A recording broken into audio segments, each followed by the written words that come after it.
Good evening and welcome to Baturdays in the Batcave, where your host, am Omnidog from Omnidog's Vault, and I am joined by the Minister of Comics, Taylor Brown. Taylor, how's it going, buddy? I'm doing great. It looked like you're capping off your Batgirl week with a Batgirl shirt. Yeah. Was it this week you were posting all the Batgirl stuff on your Instagram page? Yeah.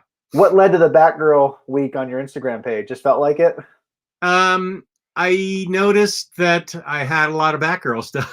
I looked at, I'm not done yet. Yeah, I'll make sure I think I've already posted this picture though, but on the Instagram, I noticed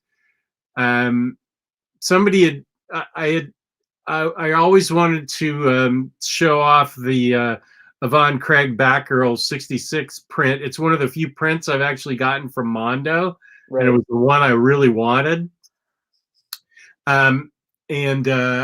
So that led to my looking at my statues, and I have a lot of Batgirl statues. Then I have a lot of important Batgirl comic books. Then I have, I don't think I've posted my signed Adam West picture yet. I'll have to look. I know I've seen it. I think you showed it off on one of our Baturdays episodes, but I don't think you posted it on Instagram. I could be wrong though. But speaking of prints, I did get a cool printing. Can I show it on the show? Whoa! Way to segue onto yourself right off of me. Yeah, let's see it. Sorry. Oh, I'm going to grab it. You can talk about yourself for the next 10 seconds while I go get it.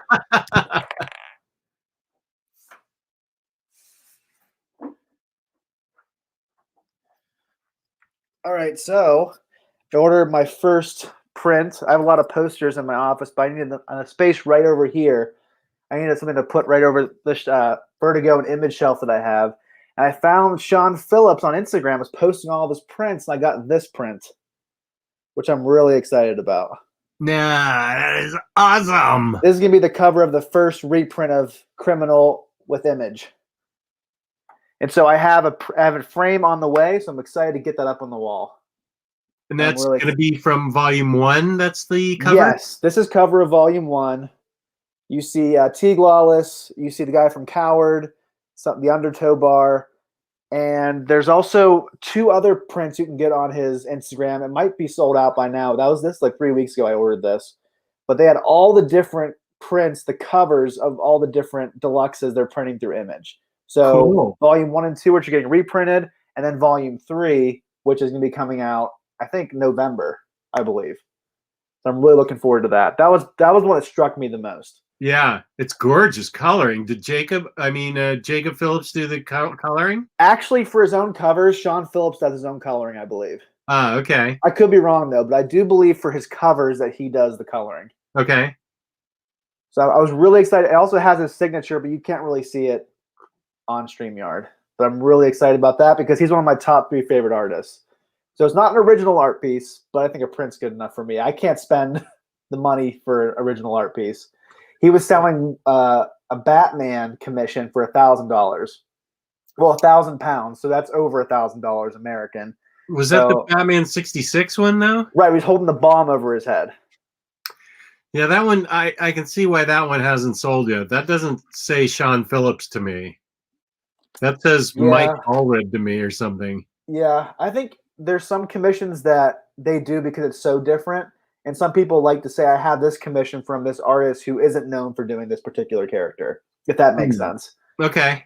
It's like saying, hey, I want to have Stan Lee sign my issue of Batman. It's like I might be the only person who has an issue of Batman signed by Stan Lee. I just wouldn't spend, I mean, I understand spending the money. If I want to spend money on a Sean Phillips piece, I want it to be something that I recognize him for doing, like something from Criminal or Kill or Be Killed or all the other stuff he's done with Ed Brubaker. I was really excited about that. I sent you the 3 different options, and I think we both liked that one the best, if I remember correctly. Because I was torn between the first cover and the third cover. I think I said on this one, I definitely thought it was the most striking and the most interesting, had the most going on. I mean, yeah, I think the colors are very striking, and great. It's the reason why we're double dipping on the new releases of the deluxes. Yeah. Because that's not something you normally want to do anymore. No, I sold my other criminals, and I even though I don't have non-matching spine disorder, that was going to be jarring, and so I want all three to look the same. Well, Image hardcovers look so different than any other hardcovers. Just the way it looks and the dimensions of it. I just think it. I don't know. I'm just so weak when it comes to those guys, especially. Like I just want whatever they're going to have in a nice premium format. And the icon, yeah, and the icon books look nice, but the Image ones definitely look nicer, from what I've seen at least. Huh. Okay. So, and yeah, that's just how I feel. I'm just trying to justify my purchases like I always do. You don't have to justify it to me. I think it's great. I don't know how many episodes we've done out of me trying to justify a purchase that I made. I don't think very many. Definitely a lot more on Crime Corner. Where I'm like, hey, I bought this book. Let's talk about it. Yeah, that's definitely true. It makes me feel better.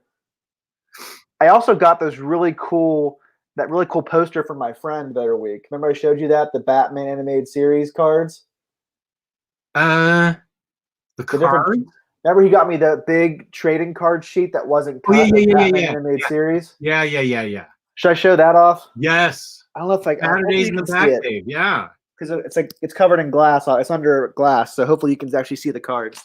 Okay.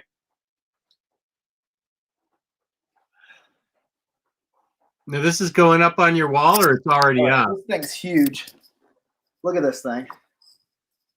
And those are all cool trading cards from Batman the Animated Series? And some of them are actually stills from episodes, and some of them are like concept art. And it's kind of hard to see, but it's really there cool. You go. Yeah, there you go. I forget where my friend bought this for my birthday. He said he found it at some kind of collector store, and this guy had framed this uncut trading card poster in 1994. This is from 1994. It's one guy framed it, and my friend said he got it for a great price, and he wanted to give it to me because it's my 30th birthday, and he wanted to celebrate that.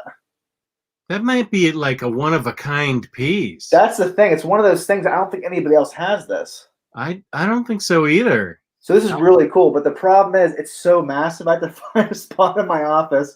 I might have to take Breaking Bad down, as much as I like that poster. I don't even know why we have this discussion. You need to take Breaking Bad down and put that up there. Because my wife, that was one of my first gifts my wife got for me, so I felt bad taking it down. Well, put it up somewhere else. You're right. But I still have this, and I'll put it up somewhere. I mean, so cool. What are we talking here? We're talking BTAS, your wife. Come on now. I have known BTAS longer and received over time. That's true. You spent more time with Batman the Animated Series than your wife. That's true.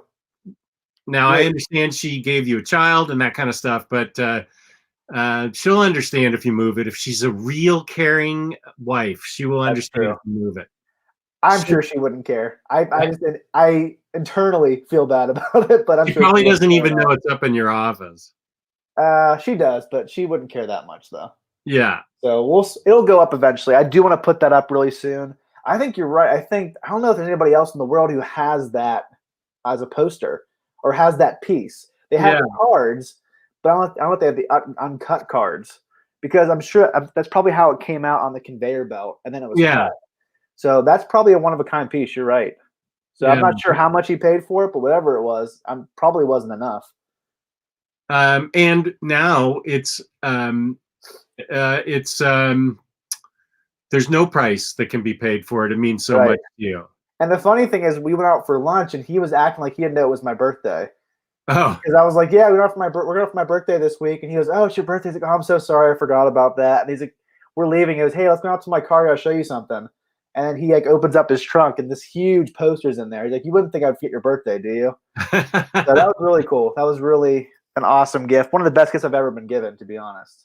So it was great. That is a great friend. Streakazoid agrees with you. Take Breaking Bad down. Who was there first? Who was there for you first, your wife or Batman? Again, I can't really argue with you. As we talked about 2 weeks ago, if you look at that picture of me wearing that Batman mask, Batman's always been there for me. So right. My wife's always been there for me since I've known her, but that's only been 8 years. So right. Yeah. Oh, 8 years. Oh my gosh. That's a drop in the bucket in Infinity's time. That's true. You're right. Well, you'll make the right decision. I'm pretty sure I will. Yeah. And Eric is asking we're going to get to your question in a second. It says, Jess, what are your top 5 Vertigo series? That is exactly what we're talking about. Yeah, it's kind of the whole point of the show. Yeah. So we will get to that. We limited it to 5, but depending on what kind of streak we get on, I may just start pulling all kinds of books out and talking about it. Well, I do want to talk about our 5 favorites. I think it'd be good for us to maybe even mention some underappreciated ones that a lot of people don't really think about. And I think we're both going to have the same answer for what's our least favorite Vertigo book. We're going to have. I'm wrong. My mind went to other Vertigo books we can talk about. Our least favorite Vertigo book. Do you want me to share mine real quick and see what you think? Your least favorite? Yeah. Well, I want to see if we can figure. If I can figure out. Have you and I talked about it before? We have talked about it before. Okay, wait. Let me pull a couple of books off the shelf and let me think. Okay, we've talked about it, and Eric W. I have read Deceased. We were going to review that several months ago, but it was really bad timing. Jess read it as soon as the pandemic started, and we just both weren't in the mindset to talk about a book that was all about the end of the world and a virus wiping people out. So I'm sure we'll get to Deceased eventually. I read it. Jess hasn't read. I think you read the first couple pages and just kind of gave up, right?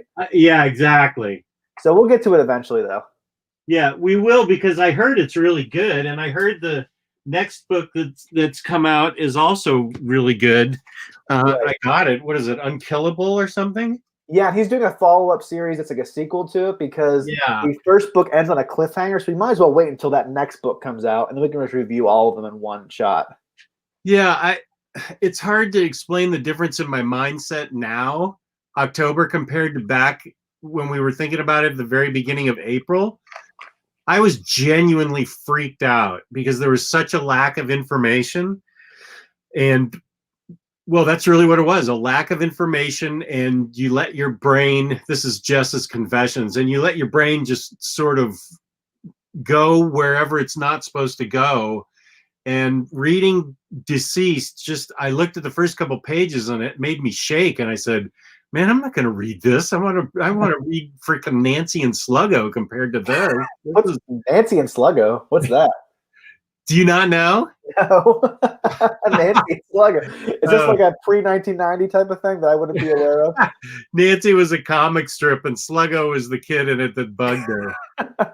I never heard of that. I used to love comic strips. A third book about Nancy. She's a web comic now and says all kinds of sarcastic things, but she was a famous comic strip back in the at least the 50s and 60s. So that is one part of my collection that's very lacking is comic strips. I really need to buy those hardcovers of Calvin and Hobbes. That's my favorite comic strip of all time. And I have a bunch of like the old paperbacks in my closet back at my parents' house, but they're kind of beat up. I think those would be good to give to my son to read because I don't want to have him read the nice hardcovers. So I like to have the nice hardcovers for myself and my collection. That's by far my favorite comic strip. Oh, yeah. Yeah. I need to get some of the old Peanuts too. I do love Peanuts a lot.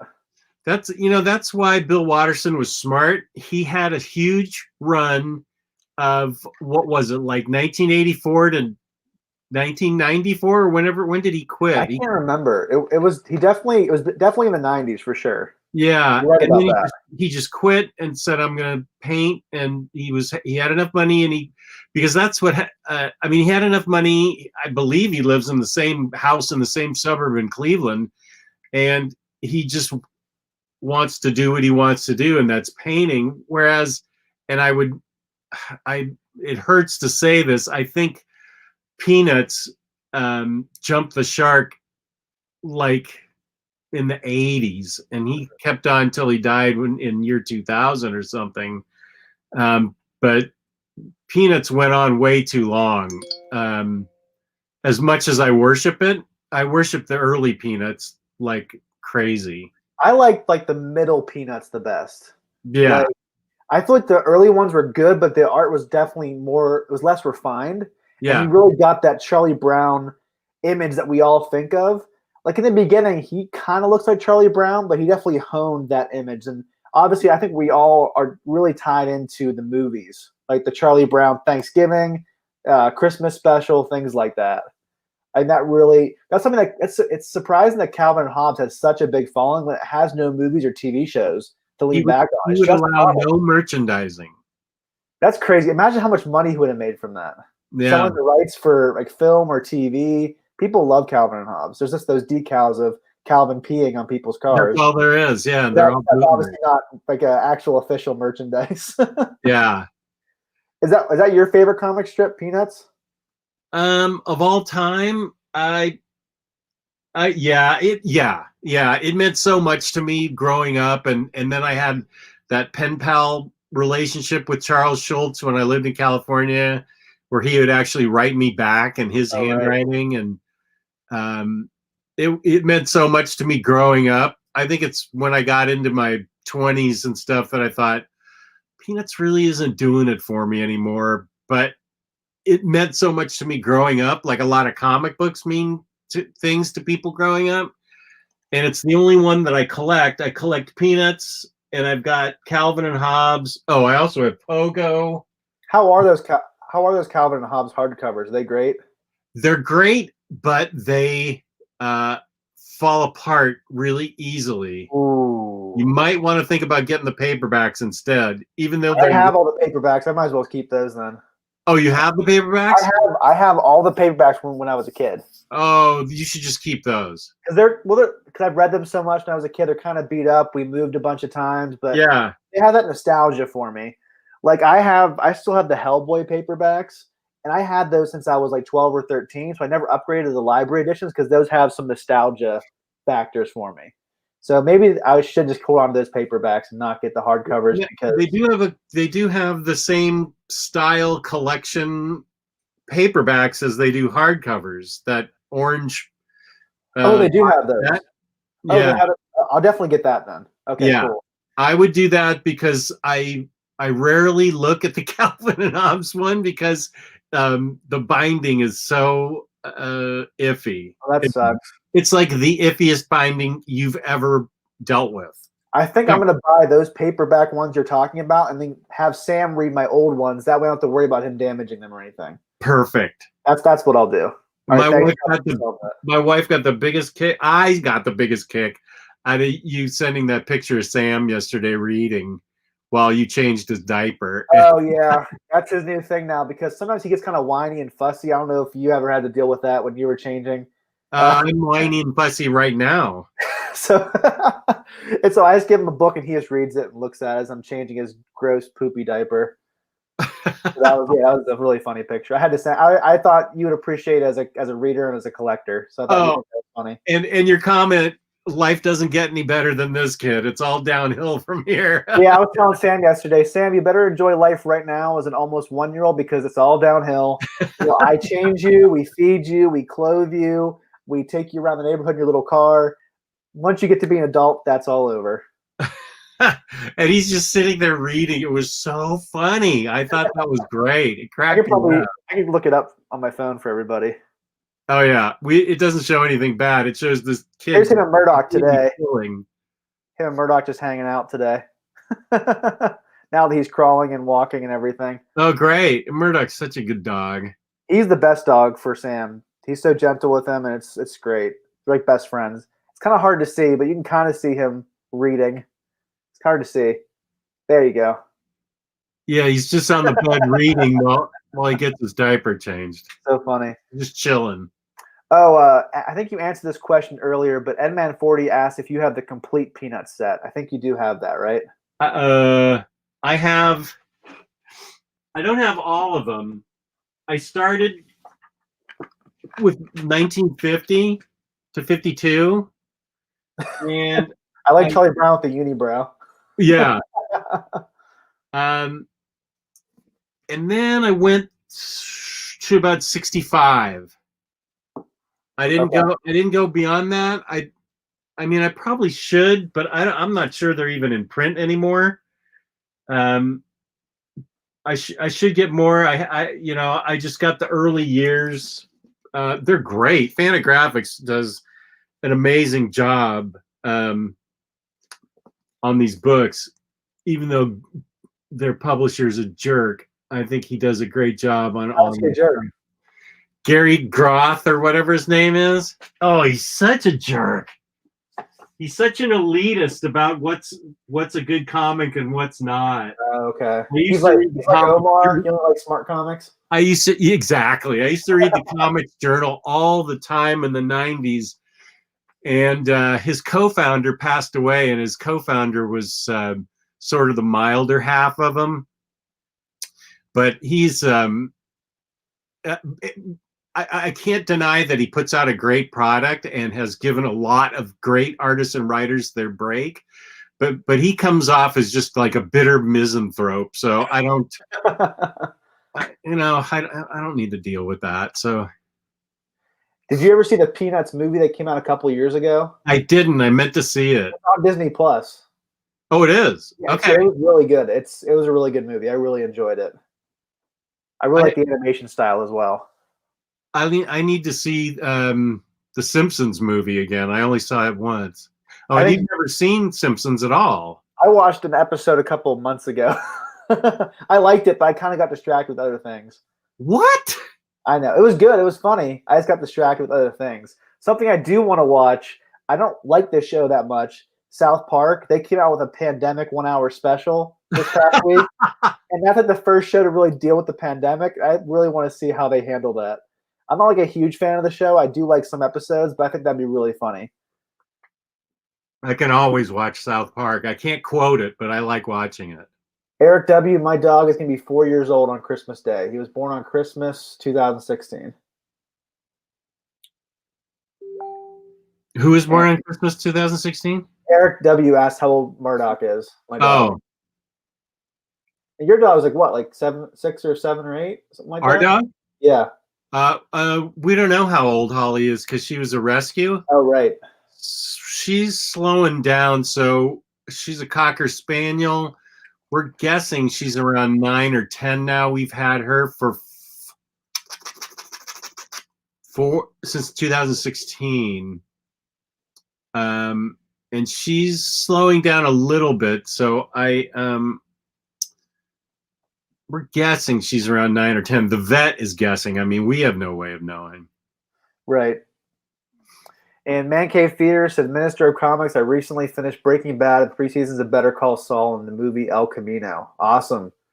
The El Camino movie was really good. I haven't finished Better Call Saul. I think it's a good show, but it's not a show that's like, I have to watch the next episode because it's so thrilling. It's a really well-made show. It's not as exciting as Breaking Bad was to me. Breaking Bad, I couldn't watch that fast enough whenever it was coming out.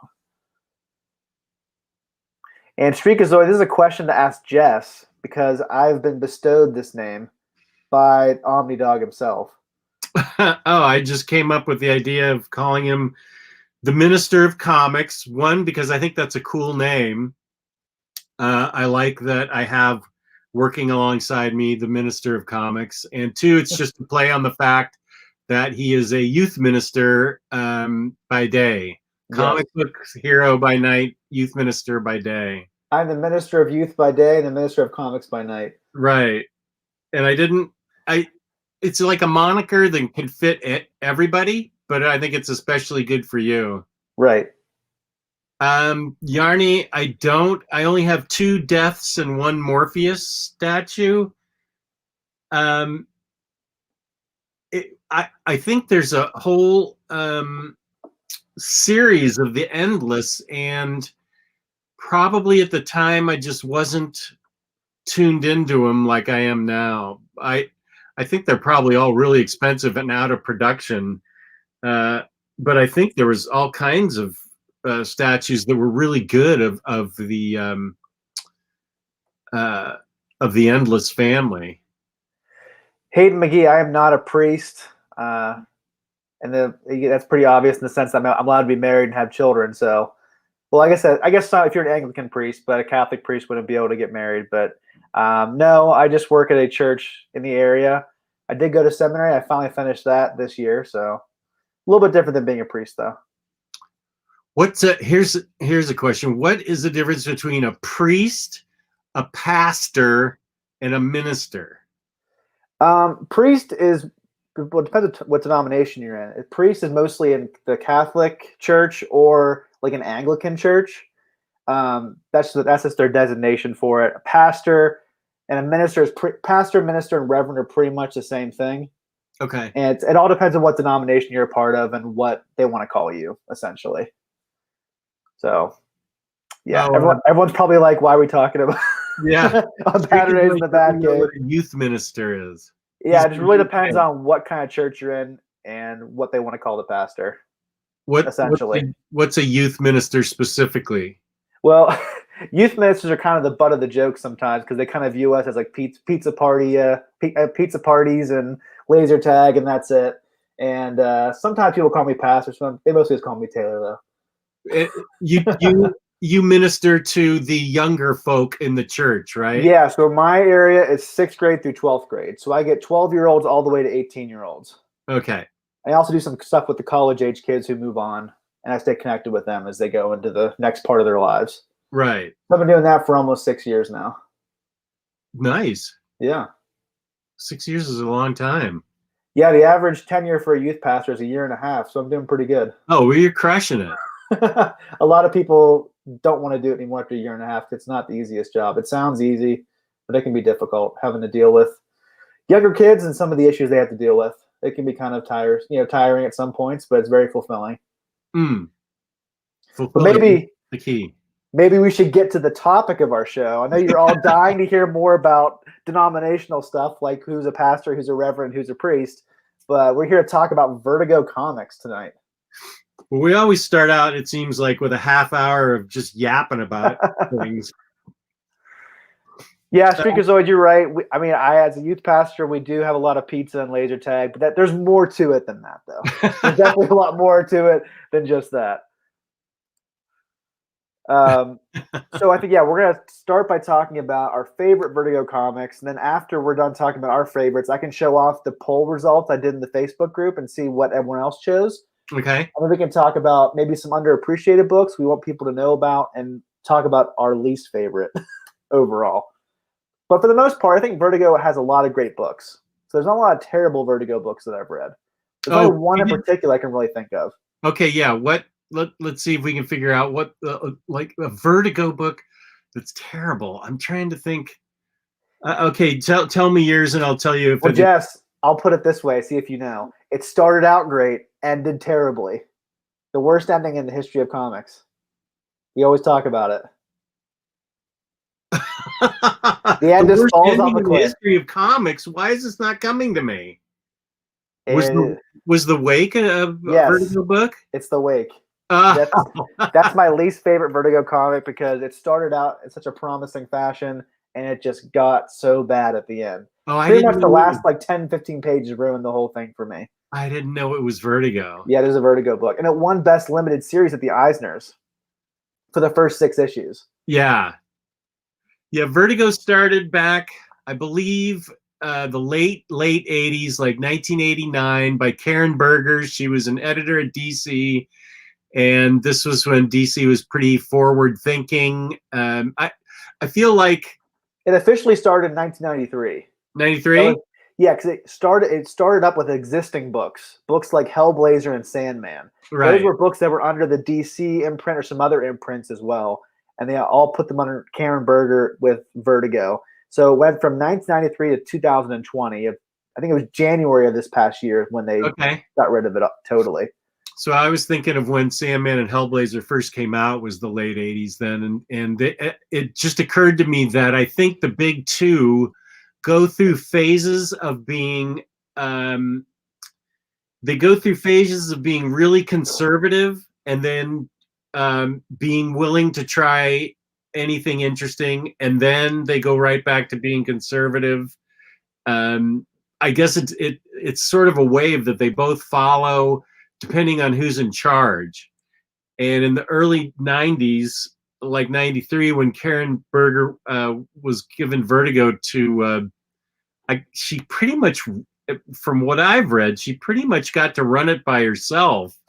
And so that meant she was choosing all the talent and projects and to be printed. And the stuff that she was in charge of that came out starting the very first Vertigo books, I don't know. I think she gets a lot of credit, but I don't know that she gets enough credit because Right. first of all, she's a woman in a man's industry that was given a very important job. Back in the 80s and 90s, especially. Yeah. And Vertigo really changed things up as to what was possible with comic books. We could spend a whole hour just talking about the creation of Vertigo and what it meant, but that's where this was before Image or any other. Maybe Dark Horse was out there, but no Image yet. And yeah, Dark Horse and Image weren't really till the 90s, really. Yeah. I think Dark Horse, I don't know when it officially started, but I think the first big book it really did was like Hellboy back in like 93 or 94. Okay. Something like that. So yeah, it was like the first of its kind, pretty much. Vertigo. It was the first one to kind of that's if you wrote something edgy, and I use quotes on it because edgy is a word that has no power whatsoever anymore.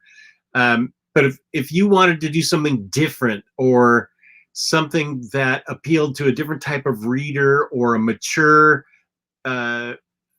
like grown-up theme, not like a triple X rated theme, but more of grown-up ideas and stuff, or just non-superhero interesting ways to look at things, this is where you would go to get it published. And she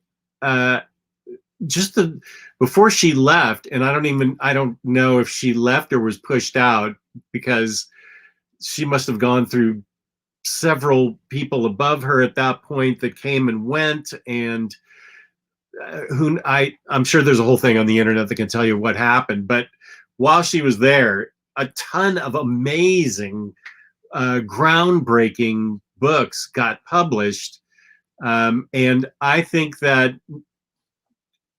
no person's top 5 is going to be the same as another person's top 5 of Vertigo, and that's because it had so many titles that appealed to so many different people, and it was very inclusive of like everything. It didn't exclude anybody as far as what your crazy, interesting idea was.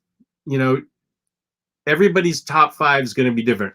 Like, I know for a fact the #1 Vertigo book for Riley is going to be Animal Man. Right. That's not in my top 5, as much as I loved Animal Man and think Grant Morrison is great and feel like it was a groundbreaking comic. It's not in my top 5, but it was for him. So that's sort of the illustration of how important the broader reach of Vertigo was. And I think that's a book that was published under DC and then became a Vertigo book, or they published it under Vertigo later on. One of the two. Well, all I have is the Omni at this point, and let's see. Yeah, because I'm looking at the first issue of Animal Man. It has a DC logo. It does have a DC logo, yeah. So a lot of these books, a lot of the your favorite Vertigo books are actually ones that started as a DC book, but they later put it under Vertigo. It's kind of similar to what DC is doing with Black Label right now, like how they put New Frontier by Darwin Cook under Black Label, even though that was published as a DC book, like a strictly DC book. And they're trying to tell people, oh, this is for mature readers only. It's for a certain demographic of people. So that's kind of what they did with Vertigo early on with some of those books. Like Swamp Thing was a DC book that became a Vertigo book. Right. So I'm pretty sure everybody's watching knows what Vertigo is, but if you don't, yeah, it's basically where DC was able to plug in creators who wanted to do something else besides the stereotypical superhero comic and do something darker, more mature, and like 17 and older comics. Kind of what Image is now. That's what Vertigo was back then. And so, Jess, how did you feel when earlier this year we learned that Vertigo was being shut down? I understand people's emotional reaction to it because Vertigo's been around a long time, and it's come to mean a certain kind of comic that it used to be, I think, when Vertigo had like a 10-year span where I would buy it because it's a Vertigo book, not because of the characters. That I don't know that I can still say that about anybody, and I don't know that I'll ever be able to say that about anybody, but Vertigo used to have so many interesting things. So there's an emotional attachment to Vertigo, the company, that I understand why people were upset. I get it. Right. I understand. I mean, comic books go on, but I can see why they'd be a little sad because it was a big deal. But I think the good thing for us is there's so many more publishers who are doing those kind of comics than there were back then. So I think that's why I wasn't really that upset about it, because we have Image, we have Dark Horse, we have Boom, we have who else do we have? We have TKO. We have all these other different publishers are doing these kind of books. IEW, Aftershock. There are so many other companies that are doing these indie type books that aren't just superheroes. Even though we love superheroes, I think if there weren't other comics besides superheroes, I wouldn't be a collector right now because I need to have something else besides superheroes. Oh yeah. As much as I love Batman and Marvel, I think I would burned out a long time ago. Like I like to be able to read like some indie Image comics, Vertigo stuff, and then jump back into the big two. I can't just read one or the other. I have to have both. They keep me energized. Yeah.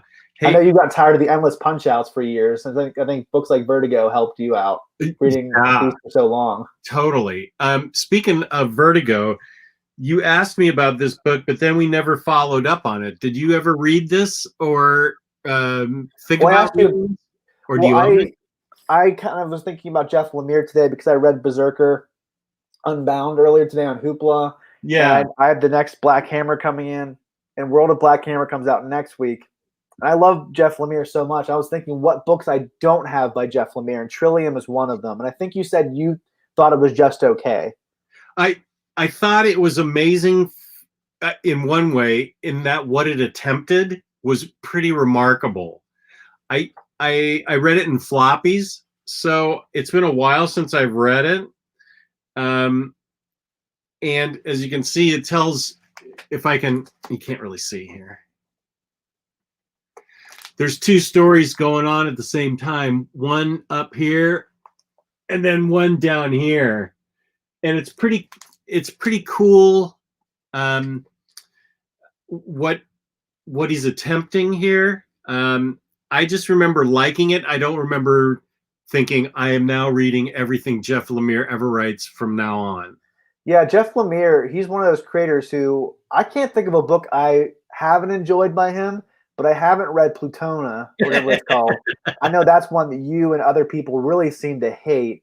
And so I really like everything I've ever read by him. And I've been thinking about picking up that Royal City complete collection that just came out. That's a good book. So yeah, I sounds like everyone really enjoys it for the most part. I think it really lands on if you enjoy his art or not. And I'm someone who personally enjoys his art. It's not my favorite, but I think it's so unique to him. The one thing that really speaks to me as a comic book reader is an art style that's wholly unique to one creator. And you can always tell it's them. There's so many comic creators who are good, but they're so non-distinct from other creators. You can't tell if it's their art. I like artists who are very distinct. Like Jock is one of my favorite artists. Yeah. Sean Phillips is one of my favorite artists. These are guys, you know it's them on page one. And that's what I like about Jeff Lemire. Even though his art style isn't the greatest, I still think it's very unique to him. And he's able to really tell a story in a unique way with that art. And so I still need to read Essex County. I've never read that. Yeah, I know. That's okay. I have an admission here too, though, something that I haven't read that everybody's going to be shocked at. Well, here's the thing with Vertigo. I haven't read all the Vertigo books. So in some ways I'm speaking from ignorance when I'm talking about my favorite ones. These are just the favorite ones I have as of October 3rd, 2020. Of all the ones that I've read, these are my favorites so far. So I'm pretty sure you've read a lot more Vertigo than I have, but you probably haven't read every single book that's ever been written by Vertigo. There's so many. No, I feel like we did. If we didn't do a Vertigo show, then maybe the Omnibros did, because I remember really studying up on Vertigo and looking at everything Vertigo ever published, and they published an incredible amount of books. Yeah. like one-shots and stuff, not all series. And some of the one-shots I had never even heard of. So I can't say I've read every Vertigo book by a long shot. No way. I know one imprint of Vertigo we want to talk about soon. We've been slowly, at least I've been slowly accumulating, is Vertigo Crime. That imprint that they did, those small hardcovers and trade paperbacks. I know I'm trying to get some of those in. I know you have almost all of them. So eventually we'll review those on Crime Corner. Probably not all of them, but just some of them. Because that's something that a lot of people don't really know about. I haven't really heard many people talk about it. I don't think, let me get a copy so we can show people. I think there's like 11 or 12 of them. Yeah. I only have 3 of them right now because they're all out of print, but they're all very cheap to buy. They're not expensive. They're small. They're like digest sized. Half of mine are hardcover, and half of mine, and the other half, well, obviously, is paperback. And they've got, let's see, I've got 4, 5, I've got 9, and what'd we say? There's 11 or 12. Yeah, I just got this one in the other day, Ratcatcher by Andy Diggle. Oh yeah, I got that. That didn't even fit up there. That's a little bigger than all of them. Oh, it's is it? Weird. They're all black and white, by the way, just so everyone knows. They're kind of like little pulp graphic novels. Yeah. So the plan is that Jess and I are going to read, I think we're both going to read different ones to kind of get an idea of what the full line has to offer, because I don't have all of them. Jess doesn't have all of them, even though he has most of them. I think you'll read the ones that I haven't read and vice versa. So we can give people a good idea of what the whole line has to offer, kind of like how you and Kristen both read different books and report on them to each other. Yeah, and there's also one done called Hard Times, Dark Entries by Ian Rankin. That's a Constantine book. Do you remember enjoying that? I do. I remembered enjoying it a lot, but I also read it 7 years ago. So, and the one that I've heard is the best is Area 10, because that has early Chris Somney art. Oh, well, let's take a look at it. I think I have it. I think Christus Gage wrote that, and has art by Chris Somney, who I love. I think he's one of my top 10 favorite artists. Okay, let's take a look. It's a really cool cover. Yeah, I think it has something to do with like a lobotomy of some kind. The killer known as Henry VIII leaves a trail of decapitated corpses. There are no apparent clues, except that he keeps the severed heads to use for purposes unknown. Ew. That sounds great. Let me highlight this art. As people who do Crime Corner, we have to be a little bit twisted. Yeah. That was great. It's not just run-of-the-mill crime for us. I think his art style really suits black and white. Like he did an arc on Queen and Country? That was one of my favorite drawn arcs of that series. Yeah. It was fantastic. Yeah, and Lars Gunderson's mentioning Fogtown. I'm pretty sure you have Fogtown. I have Fogtown, yeah. I think that's like a crime set in San Francisco back in the 50s, I think. I think so, yeah. But I didn't finish what is the cool part. For Detective Adam Kamen, reeling from a personal tragedy and bitter divorce, cracking the Henry case offers a chance to get his life back on track until a freak incident leaves him with a bizarre injury to his brain. When he recovers, Adam's perceptions of time are altered.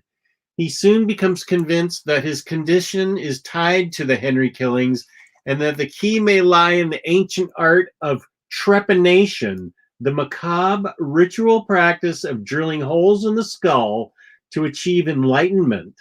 Adam must learn to use his strange symptoms to his advantage in order to stop Henry before he drills again. I think we're going to have to read these before the end of the year, Jess. I think I want to read it tonight. We'll definitely do that in Crime Corner sometime soon, because these books sound really interesting. And I think that they also republished Road to Perdition under that line, too. Because they have Road to Perdition 2, I think? Yeah, Road to Perdition was under a line they did called Paradox Press, and that was all crime-y stuff, too. Was that DC did that? Yeah. Okay. And they had Paradox Press that did a history of violence under that, right? Yeah. Okay. And yeah, history of violence, and Road to Perdition, Brooklyn Dreams, The Project, several other things. They were all digest sized too. I feel like they were all kind of esoteric crime things too. Those were crime books too. I haven't read these yet. I can't speak to their quality. I just know I just really like this idea of doing these digest size like pulp noir books. As someone who loves crime, I think this would be a really interesting topic to discuss. Yeah. So I think all that to say is that there's so many different Vertigo books that a lot of people don't even know about. We all know about like Sandman and Preacher, but there's so many smaller books that are really hard to find now, but are hidden gems, in my opinion. I agree with that. So, Jess, we want to start out with, we talked about our least favorite. Well, actually, I think your least favorite went over to Image, and that's User by Sean Phillips and Devin Grayson. That was a Vertigo book. That was a Vertigo book. That probably is your least favorite. Fuck that book. I hate that book, and I hate that writer now, too. I hate everything about that. I keep trying to decide. I kept it. It's still in the bucket, marinating in root beer. I keep trying to decide if I want to make a big deal out of how much I hate it and why I hate it and make a video of it, or if I should just... I don't think it's worth it. I think everyone knows how you feel. Well, you're probably right. I want to make a bigger deal out of it, but does my... Here's the thing. I think that I think you get pretty worked up about books and you get in a bad mood for a while, a couple hours. I don't think it's worth it. I don't think, like Jess and I take bad books personally. We realize that if you're texting every day, we actually take it really personally. We both get really angry. Like I might make some people mad here. The other night after Omni Bros, Gabe was really talking about how great, what was it? Hard Boiled was. I'm like, I believe I looked it up on Hoopla. I hated that book. Let me say that the Jeff Darrow art was phenomenal. The story was one of the dumbest things I've ever consumed in my entire life. It was like Billy Madison when the moderator was like, "I have awarded you no points and God have mercy on your soul." Like we're all dumber having listened to that monologue you just came up with. I just felt like it was so strange, so unoriginal. The art couldn't hold up the story, even though the art was great. I hated that book, and it made me so mad that I wasted 30 minutes reading that. So all that to say, I think you should just use your energy on positive stuff. Like Joe Cool says. Right. I think we both take it so personally. We get too worked up, and it's not worth the effort. Right. We just vent to each other, and then usually it's okay. And you already got all that out on that video. You got to dump the root beer on it. You got to exercise that demon. You're good to go. That's true. Here's a good book that Ben brings up. I love Clean Room by Gail Simone. I think it's Gail Simone, and I love Gail Simone, so I say this very seriously. I think it's her best book ever is Clean Room. I love that book. Yeah, Faria gave that a negative 25 out of 10, didn't she? Yeah. I think it was a 0 out of 10. We disagreed violently on that book. I remember seeing your reaction to that. Like, you must be high, or I forget what you said. It was like, you must be out of your mind or something. She got very upset with me. It's fun. Well, sometimes you guys really agree, and sometimes you guys vehemently disagree. Yeah. It's always funny when it's the opposite, when it's the disagree part. Eric W., the best, since I've already talked about User on this channel, go back to last week's Omni Dog and Omni Cat show. It was just last Saturday. Go to my channel and watch. It's at the very end of it. We talk about User because we reviewed 4 books, I think, and User was the last one. And I make it very clear, and Kristen agreed with me on why we hated it. I don't want to bring it up now because as Taylor said, it's time to move on. And we want to get to our topic, but it's explained in last week's Omni Dog and Omni Cat comic book review show, so you can check it out there. And Doug Roberts says his vote for the worst Vertigo book is Spaceman. Is that really bad? It is abysmal. Azzarello is so hit or miss for me. He really he has some knock out of the park type books. He has some RBIs, but mostly, I mean, not mostly, a lot of his are just like whiffs. It's like total swing and a miss for me. Yeah. And I remember that's one of the ones that I read it in floppy form, and I was really looking forward to it. And boy, was I disappointed. Did you ever read Loveless by him? loveless. It's like a Western, isn't it? I haven't read it. I have it, but I haven't read it. I assumed you had it. I just didn't know if you read it. I always assume you have it. Ooh, do you hate User more than you must hate User more? I do. I think the reason I don't like Batman Damned is because I don't think it makes a coherent story.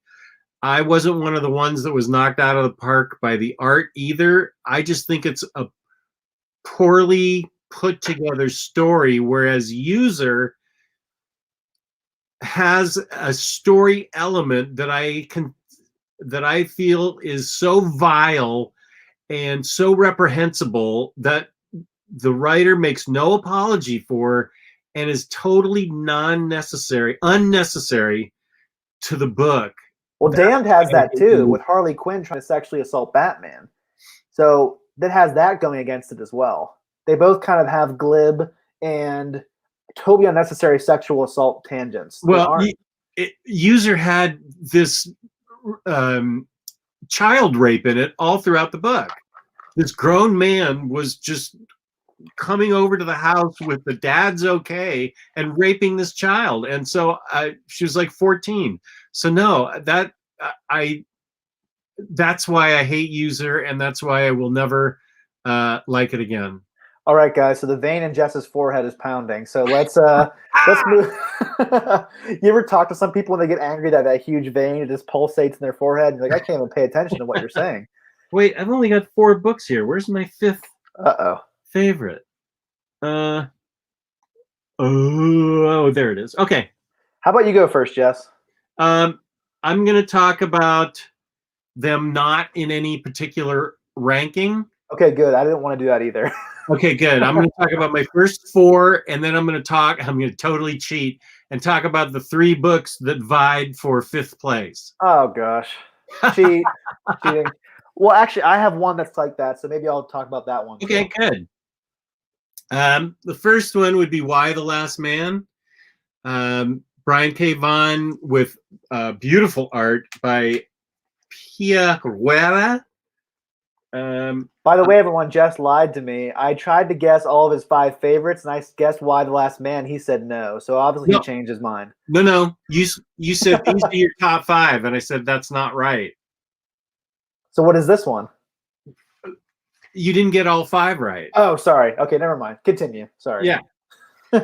Anyway, story of the last man on Earth. He and his monkey are the last males on Earth. This is what happens. How he's trying to find his girlfriend. It's a famous book. It's how he tries to find his girlfriend and how people are trying to figure out how he became the only guy to survive. He and his monkey. And the women in this book, a lot of them form various factions among themselves that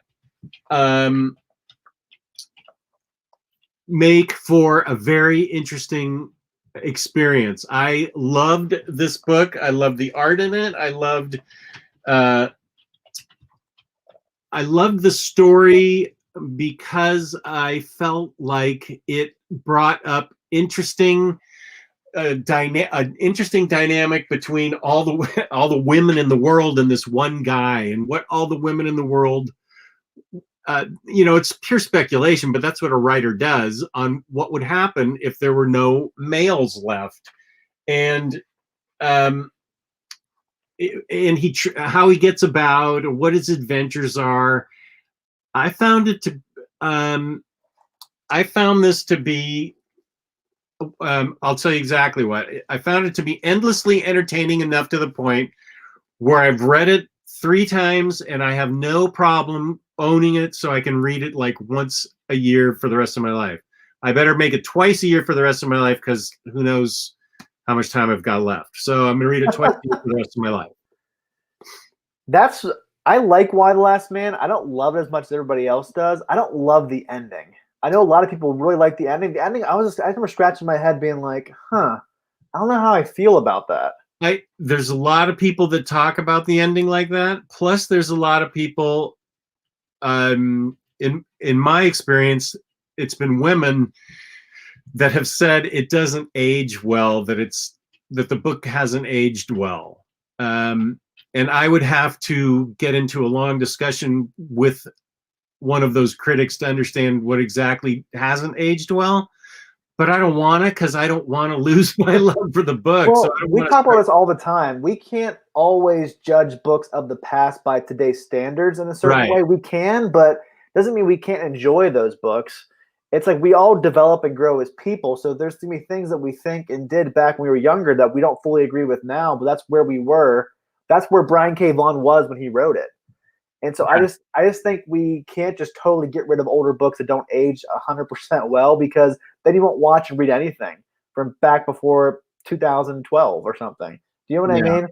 It's going to be the same in 40 years from now or 20 years from now. Like my son will be like, oh, that didn't age well from 2020. That's what's going to happen. So we have to deal with that. So I get some people can think that about books, but at some level you have to accept that because that's an artifact from that time period.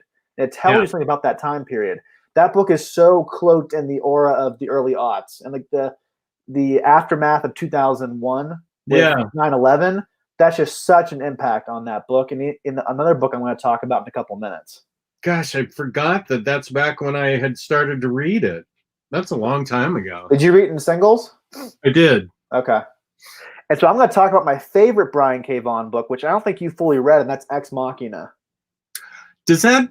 Okay, so that counts, even though it came from Wildstorm? Wildstorm, it has the Vertigo label now. Okay, well, I haven't read it, so go ahead. And that's the thing about a lot of Vertigo books. They didn't really start as Vertigo. Like Transmetropolitan was a Helix book, and then it became... Right, that's cool. I haven't read it anyway, so...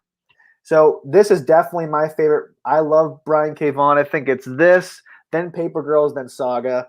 And I do like Why the Last Man. It's just not in my top 3. And this can become a movie pretty soon with Oscar Isaac as the main character. The main character is Mitchell Hundred, who used to be a superhero named the Great Machine, and he actually stopped 9/11 from happening. And he becomes the mayor of New York. And this art is phenomenal by Tony Harris, who I think is probably most famous for Starman, right? Yeah. I haven't seen him do anything recently. Have you? Not that comes to mind. Maybe the chat can say something. But I think this artwork is just, oh my gosh, it's so unbelievably good. I really wish he was doing more artwork. I just really enjoyed this. Again, it's really cloaked in the aura of 2001 in the aftermath of 9/11 and the paranoia that existed, the worries of, chemical, nuclear attacks, and just all the stuff that was going on in New York, especially after that. And you really get flashbacks to Mitchell Hundred as the Great Machine, and you also see his exploits as the mayor of New York City, which is not an easy job, as we've seen in the past several months. Yeah. With all the problems that were going on with the pandemic in New York City. It was like the epicenter of the coronavirus, especially earlier on. Jess, I think you're going to greatly enjoy this book. I think this will crack your top 3. I think this will crack your top 3 BKV books. Okay. Knowing you.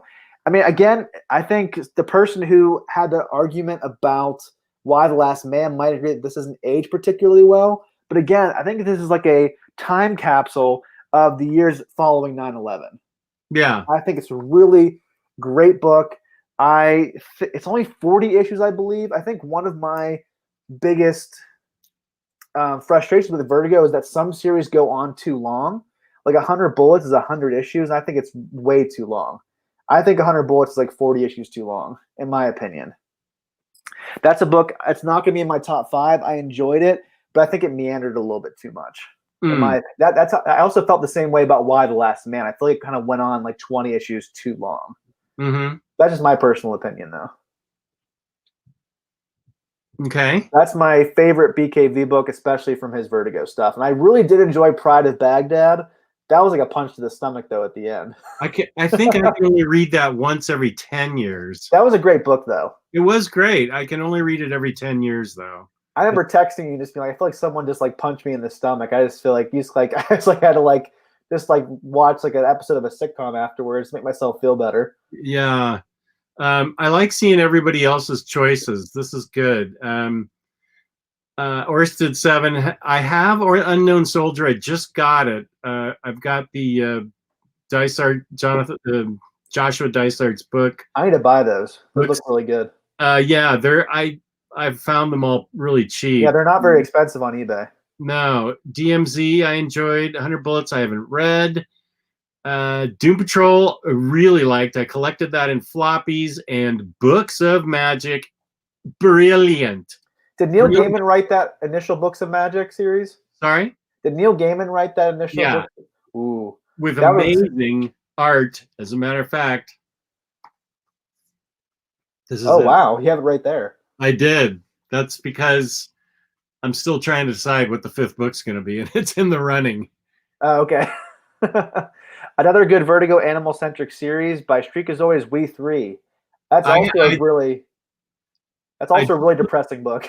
Yeah, but I can ends in a good way.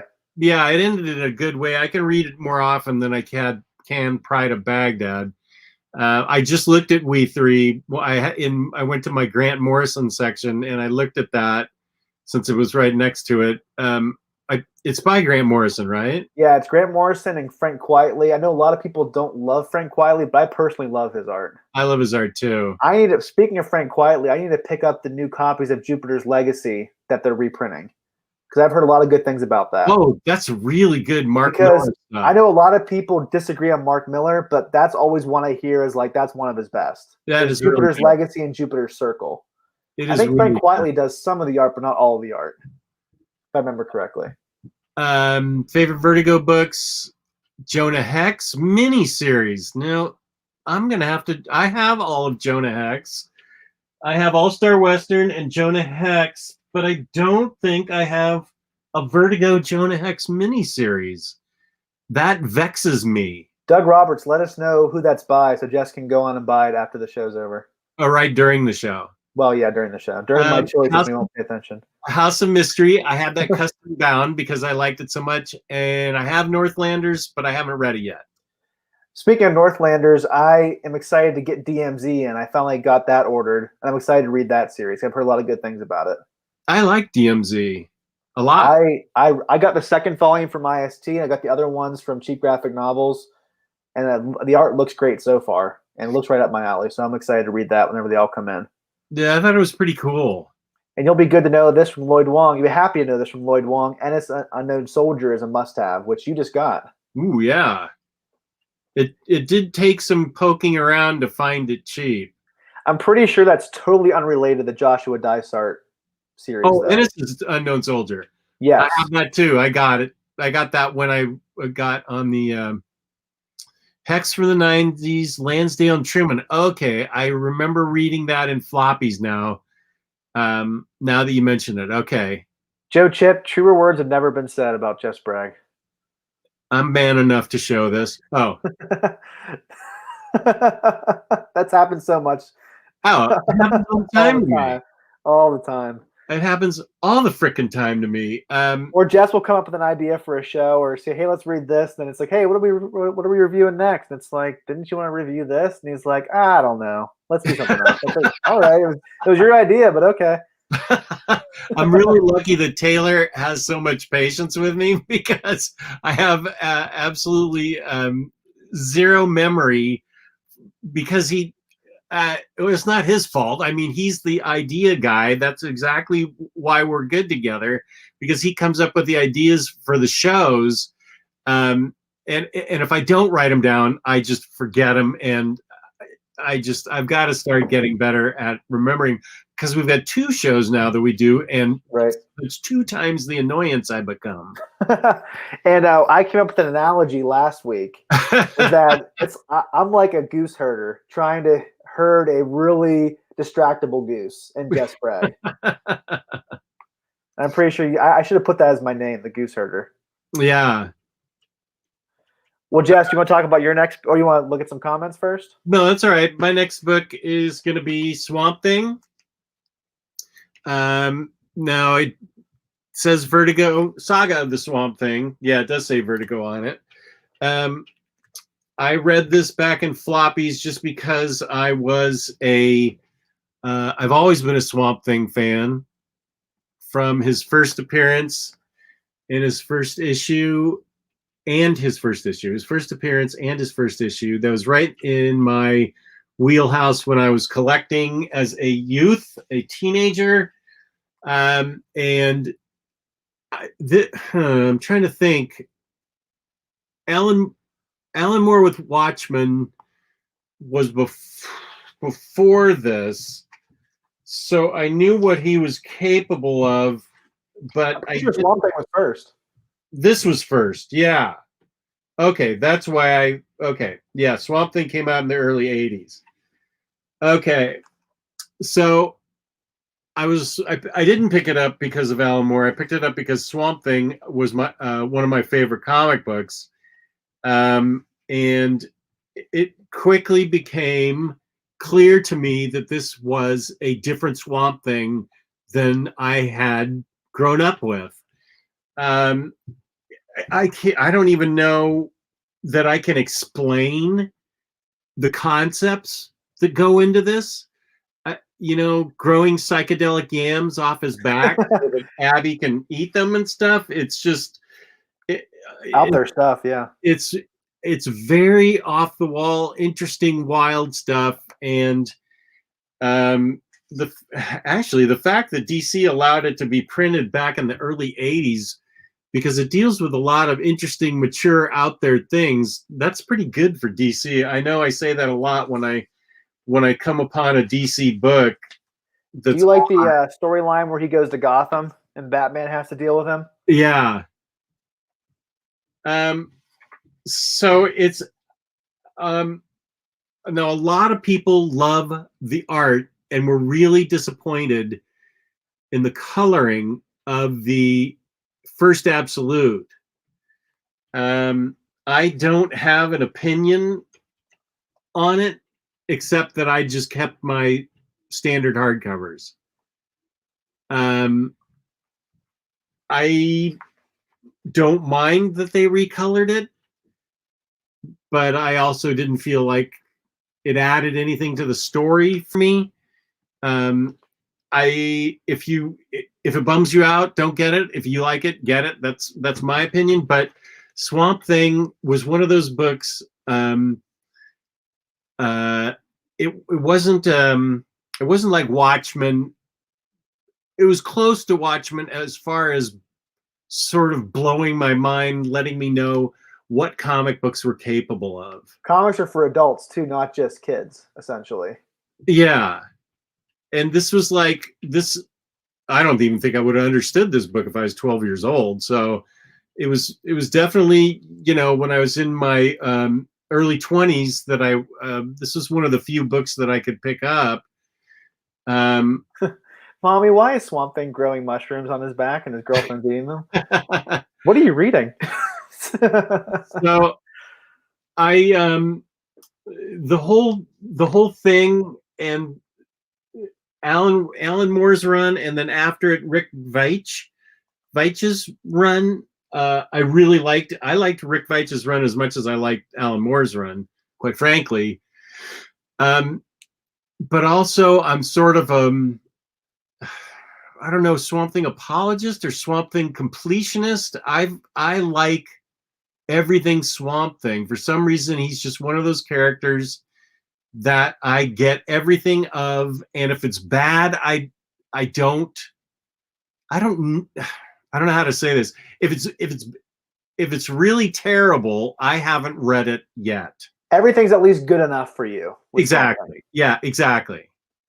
I definitely need to read Swamp Thing. I don't have anything really. I never read Swamp Thing, so I'm sorry to everyone out there who thinks I'm an idiot, but I just haven't read it yet. And I thought about getting the Absolute, but the whole recoloring thing threw me off. And also, I heard the binding wasn't too good, and I don't love the art either. So I need to love the art to get an Absolute. That's the whole purpose of getting them, in my opinion. Yeah. So I might just end up picking up the trade paperbacks, and I want to read the Scott Snyder and Charles Soule run. I've heard, in particular, the Charles Soule run is really good. Yeah. Shoot, what was I going to say? I don't. I think you're right. To be an Absolute fan, that's for the artwork, and this is where Cycle Cleveland and I used to get into arguments, because I would say I don't want an Absolute of Swamp Thing because I don't think the art deserves it. Now, this is far out and groovy colors. I love these colors. That's why I'm actually glad I didn't get it. recolored, but to me, this isn't art that needs to be blown up for me to enjoy it more. It kind of reminds me of Hellblazer art. It's like the art is serviceable, but it's not like mind blowing by any means. It's more of the story. It's more of the dialogue. I feel the same about Sandman. I don't. That's why I would never get Sandman in absolutes. I mean, if you have that, that's great. I just don't think the art in Sandman is worthy of the absolute format. And that's us being subjective about art, which art is very subjective. That's just my personal opinion. Yeah. I personally don't think it's worth for me to get an absolute of those books because they don't really speak to me in terms of the art. Right. It's more of the storyline behind them that would make me want to read them. So here's a Sophie's choice for you, Jess. Uh-oh. If you had to pick just one of these books to keep in your collection and read, Watchmen, Swamp Thing by Alan Moore, or Whatever Happened to the Man Tomorrow. Oh. What would you pick? Those are three of your favorite books. They are. Ooh. I think I know what you'd pick, though. God, Watchmen meant so much to me when I was first reading it. I think you would pick Whatever Happened to the Man Tomorrow. I think you might be right. I think that book was like, well, you're such a big Silver Age guy. That's pretty much closing the door on that chapter. Right. And opening it up to the next one. So I think that would probably... And I'm really excited to get that book. I've never read it. And it's coming out, they're reprinting it in deluxe this December. So I'm really excited to read that because I love that episode of Justice League for the Man Who Has Everything. And that's like an adaptation of that story. I think it's a great story. I want to read the original comic. Yeah. And and I can see how people would say, oh, that doesn't compare to like, V for Vendetta or Swamp Thing or what was the other book? Wow, Watchmen? Watchmen, yeah. But it pulls it hard on an emotional string on me that Whatever Happened to the Man of Tomorrow. Right. That's what I thought you'd pick. Yeah. I think you'd probably be like Whatever Happened to the Man of Tomorrow, Watchmen, then Swamp Thing. Probably, right? Yeah. See, I know Jess Bragg as well as he knows himself. I think you do. You may know me better than myself. I have to be able to remind you of stuff. Well, Eric W., Jess isn't a big fan of Killing Joke, so that's not going to be up there for him. I'm not a fan of Killing Joke. I like it enough to have it in my collection, but it's not one of my top 10 or anything. I don't have it in my collection. I think, again, that's a book that didn't age well, but I think it's so important to the Batman mythos. Yeah. I think, at least for me personally, as a Batman fan, I have to have it, and I still enjoy aspects of it. I'll put it that way. Yeah. So my next pick is a more recent Vertigo book, and this book really helped me to get back into comics after my fallow period in college where I didn't read comics for 4 or 5 years, and that is American Vampire by Scott Snyder. Oh, good choice. Because I got back into comics by reading his Batman run, and then I saw that he wrote a book with Stephen King, and I was like, I have to get this. Because the first trade is co-written by Stephen King, and he did all the Skinner Sweet stories back in the 1800s. And so that really got me into this book. And this book is fantastic. This is my favorite vampire comic / story. I love how it goes all the way from the 1800s to, I think Scott Snyder's just releasing 1976. So it's going through the 70s at this point. I love the characters. I love the concept. I love all the different secret organizations behind the scenes. I enjoy how the American vampires are different than the European vampires. Yeah. That is really cool. It's really cool how the different environments kind of lead them to adapt and evolve in different ways. I think this is like a really awesome pendulum swing from Twilight, which was really popular around the time this book came out. Because vampires were huge back when this book came out, but it was like, twinkly, sparkling vampires. They're super lame. And these ones have massive claws and they rip people apart. I just love Skinner Sweet. He's my favorite character in this storyline. I also enjoy Pearl, the other main character. The one thing that's against this book is that it's not finished yet, so I can't speak to its ending. But there's just so many good arcs in this book. There's that World War II arc with Sean Murphy art. That was the highlight of the series for me. So good. And I love that character, Travis, the vampire hunter, who puts in fake vampire teeth to bite the vampires. To see how they like it. There's just so many cool, interesting ideas that Scott Snyder just throws into the blender in this book. And I've heard Scott Snyder say this is by far his most favorite book of what he's done. It's the most personal. It's the one that means the most to him because he puts together all the things that he loves the most in one book. And that's why I like this book so much, because there's so many different concepts, so many different eras, so many different ideas put together. And I just greatly enjoy it. And I can't wait for the conclusion, which is starting off right now. And I think next week, the first issue of the last arc comes out. I will say one thing. I love it too. And I will say that it is extremely consistently good. It stays a really good read throughout the whole thing. It always has great art, whether it's Raphael Albuquerque, who's the main guy, or Sean Gordon Murphy, other fill-in artists. I think you're right. It's so consistent. Yeah. I think sometimes Vertigo books kind of ups and downs in it. Sure. I feel like this one had a really good upward trajectory the entire time. And who Yeah. knows, the new arc might be terrible. I don't know. But so far, this book is fantastic. It has a really big nostalgia factor for me. I think I mentioned a couple shows ago that back when I was in Louisville doing seminary, I worked at the call center. I worked on Christmas Eve one year, and I just brought 3 trade paperbacks of American Vampire because no one was calling in.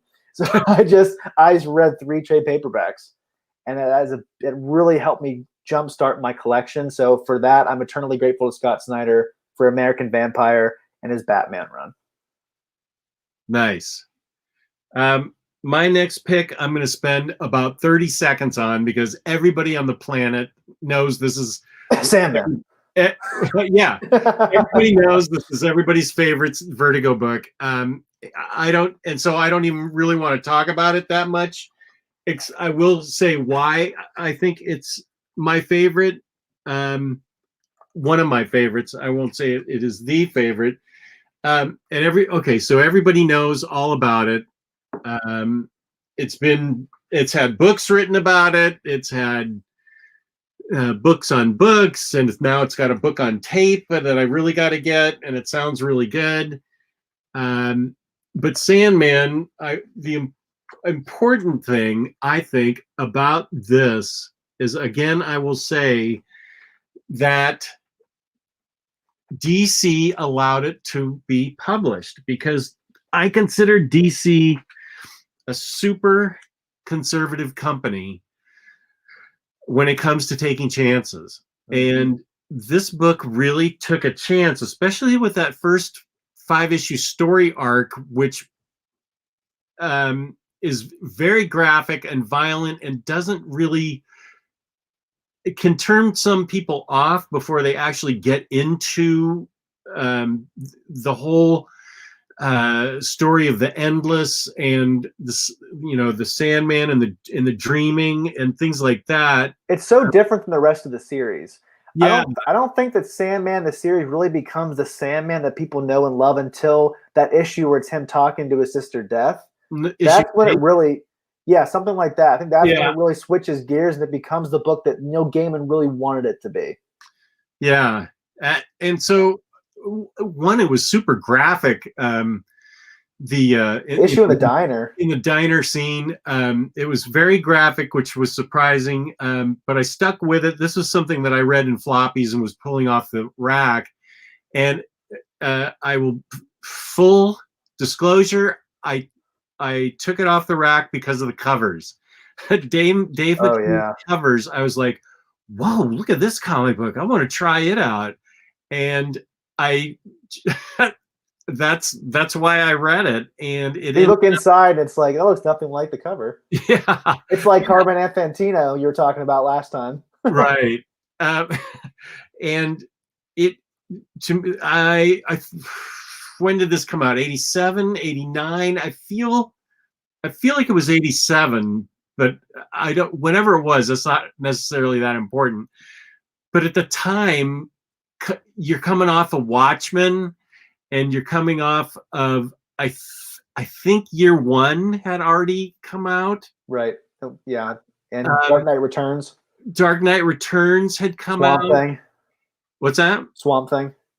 By Alan Moore, you just talked about. Yeah, but I'm talking about right in that part of the late 80s, where all of a sudden there was, to me, a ton of really brain-stimulating books that made you think, that really made you go deeper into it. and I always like to say what comic books are capable of, and that is what Sandman just blew me away by the concepts and the way it was written and structured, and some of the artwork. It was just phenomenal, and it it was one of those things that just kept me going and buying comics. You know, it started with. It didn't start with Swamp Thing because I thought Swamp Thing was interesting and fun. It started with Dark Knight Returns, and then Sandman like just poured gas on the fire of the flames of my desire to get further into comic books. It was just like, whoa, what is happening here? Comic books are. It's not Superman Red, Superman Blue, Lex Luthor trying to kill Superman anymore, Batmite type of stuff. Look at what we're reading here. And so I got really excited about it. And I got excited about one other book that I will show. But yeah, Sandman, that's why it was so important to me. And Hayden McGee says everyone's favorite Vertigo book, but Maddie is not a fan of it. Well, Maddie has her own taste. That's fine. And Bruce Johannes asks, so for a newbie, which version should he buy? And I think Streakazoid has a good point. Maybe just check it out from every library has a copy of Sandman probably. Check out the first trade and see if you like it. But DC is coming out with new deluxe editions because they're trying to collect it in every way imaginable at this point. They reprint it, they do absolutes, omnis, deluxe editions.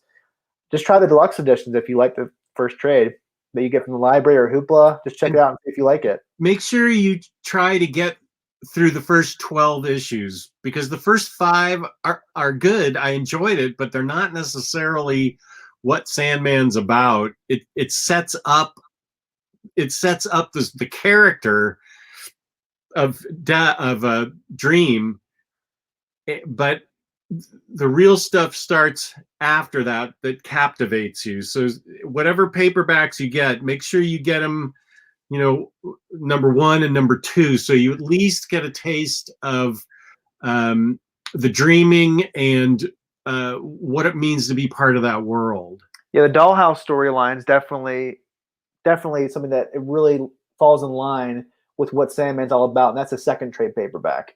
So get through maybe those first 2 trade paperbacks and see what you think. Because Neil Gaiman famously tells the story that back then DC would always let books go maybe 12 issues before canceling them if they didn't have the sales. So he only anticipated getting 12 issues. And so usually around issue 8, they would tell the creative team, hey, wrap up this book. We're not going to be publishing it anymore. But it kept selling so well, they kept letting him do it. So he actually was able to get into the real meat of the story, even though it's not, there is kind of a continuous thread, but for the most part, it's just like different adventures of Sandman, the Lord of Dreams, and other dreams and stuff happening within his realm. So it's not even really mainly about Morpheus in a way. It's mainly about other characters and the dreaming and people coming in contact with the dreaming. Now, I think Ben is just trying to yank my chain here and piss me off. If you think everyone's got something to hide except me and my monkeys by the Feelies, I know exactly who the Feelies are. And Ben, don't you dare try and say that's by the Feelies. The Feelies are a great group, but they did not write that song. Now cut it out. And Lloyd Wong says he forgot that Astro City moved to Vertigo in a later stage. I know you love that book. I didn't forget it. Oh, do you want to keep going with yours? Talk about Astro City? What's that? Do you want to talk about Astro City since you just pulled it up? Sure.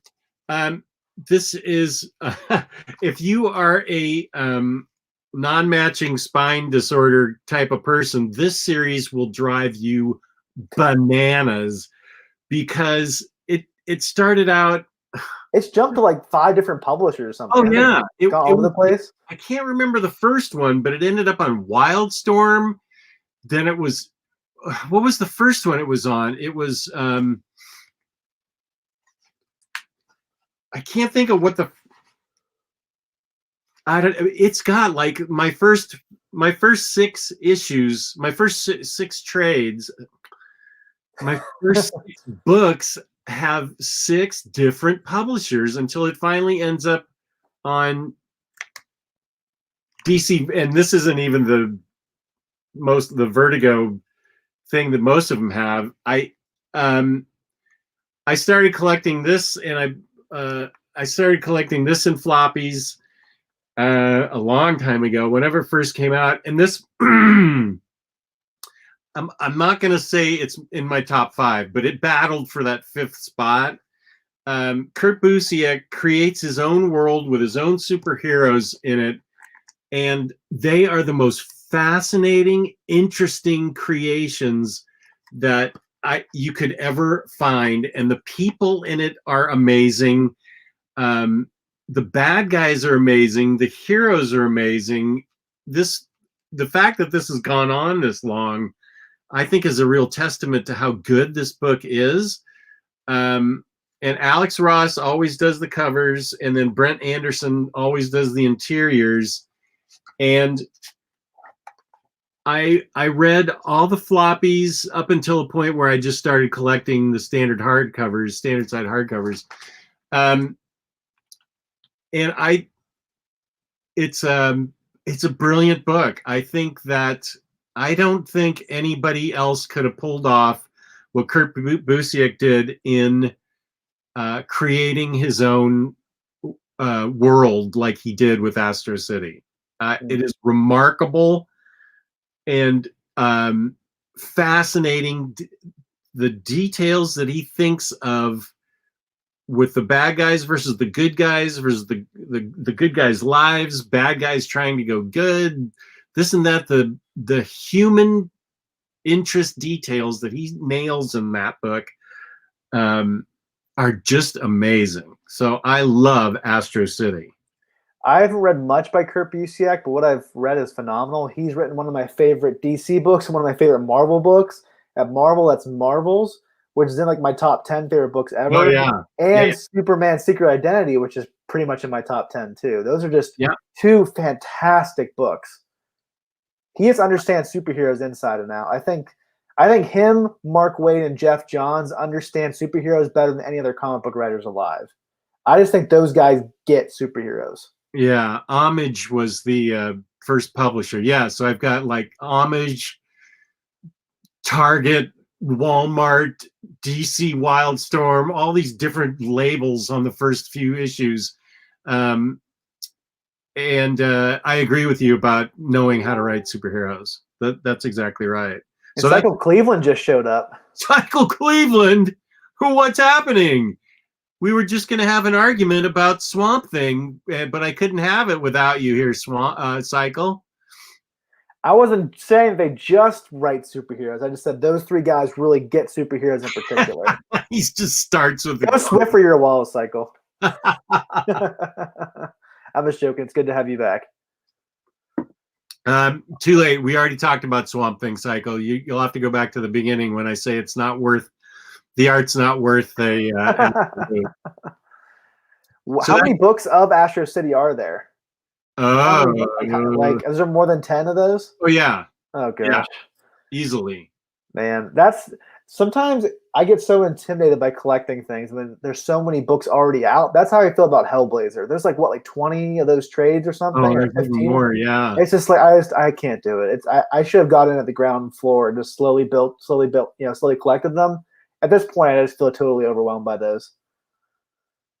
But I guess I'll jump into my next pick. Yeah. And in keeping with our Baturdays theme, I picked a book that I don't think a lot of people have read, but enough people have read. I think it's truly a classic, and that's Dark Knight by Paul Dini. Oh. I love this book. It is a Vertigo book, even though it has Batman in it.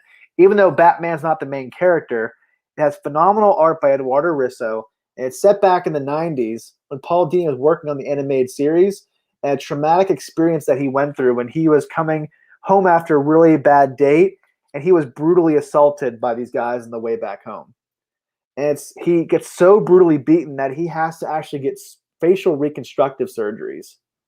I think he broke the occipital bone in his face, on one of his cheeks, and he had some other really serious injuries as well. And the reason I like this book so much, he incorporates Batman and the other characters into it, and how they're all different aspects of his subconscious. Like Batman's kind of the drill sergeant saying, hey, don't wallow in your misery. Don't feel bad for yourself. Get up, get better.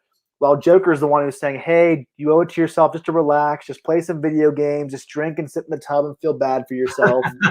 I just love how all the different Batman villains are like different aspects of his subconscious. And I remember listening to Paul Dini say, I didn't have Harley Quinn show up until the end because she represents joy and happiness to me. Oh, interesting. And I didn't really experience that until the resolution I had at the end of the book. And I think it's a really good message, especially for comic book collectors like you and me. Like Paul Dini, like prided himself on his collection of old cartoon memorabilia and comic books and things like that. But he said, I came home just to an apartment full of toys and there was no one there to be concerned for me. And I realized my life was empty because I didn't have loved ones who really, truly cared about me.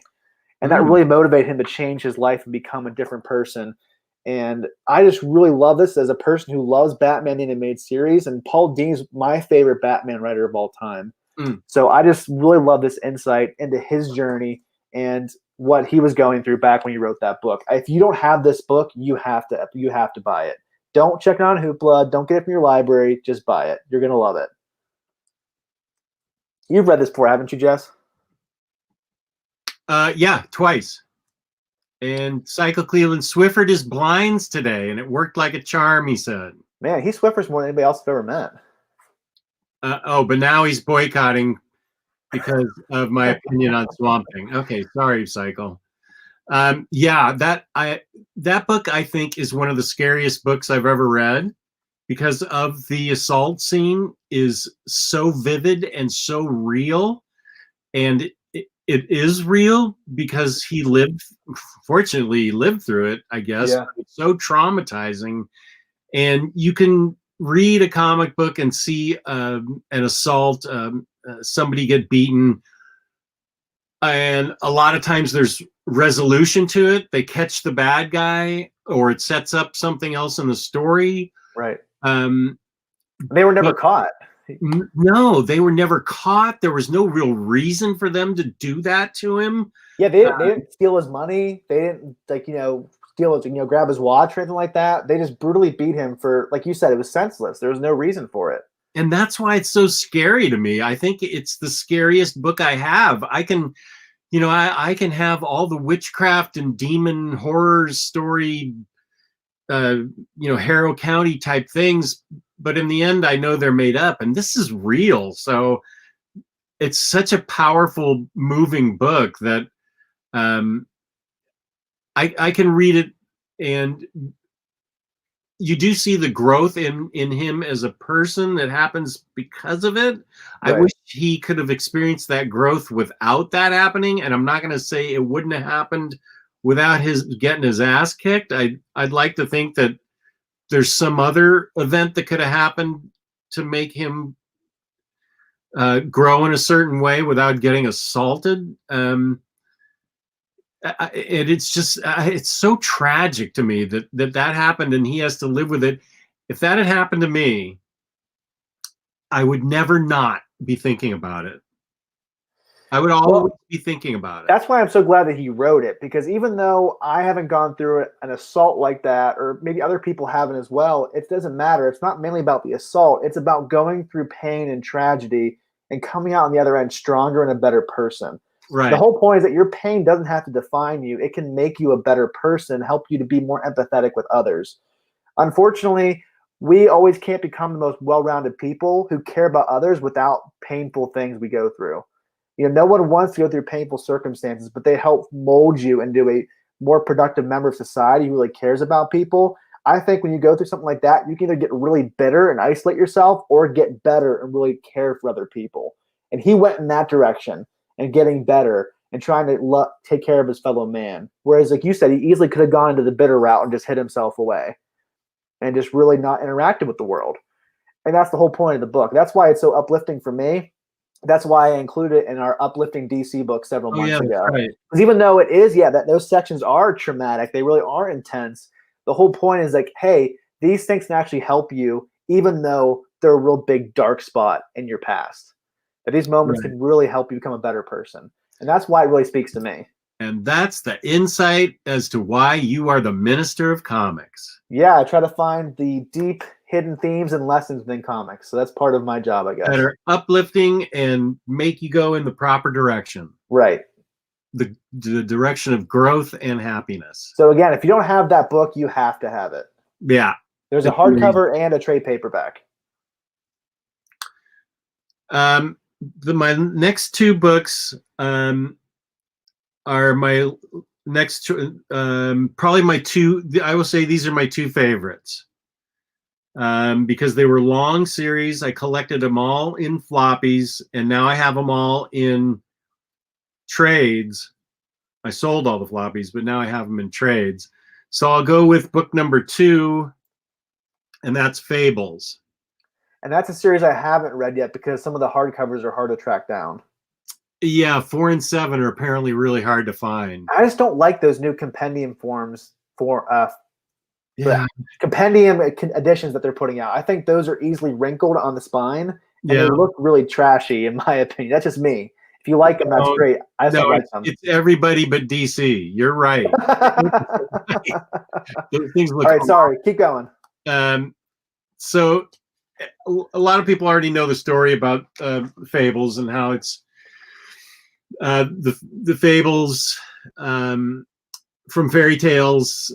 They're in real life, and they live up in a special land where they're about to go to war with who they end up going to war with when it's revealed.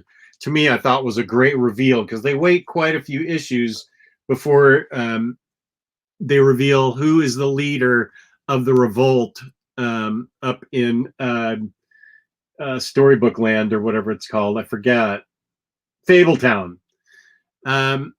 So it's all these, it's Snow White and Cinderella's a spy, and you've got all these creatures. The first ones deal with sort of the human fairy tales, Snow White, Cinderella,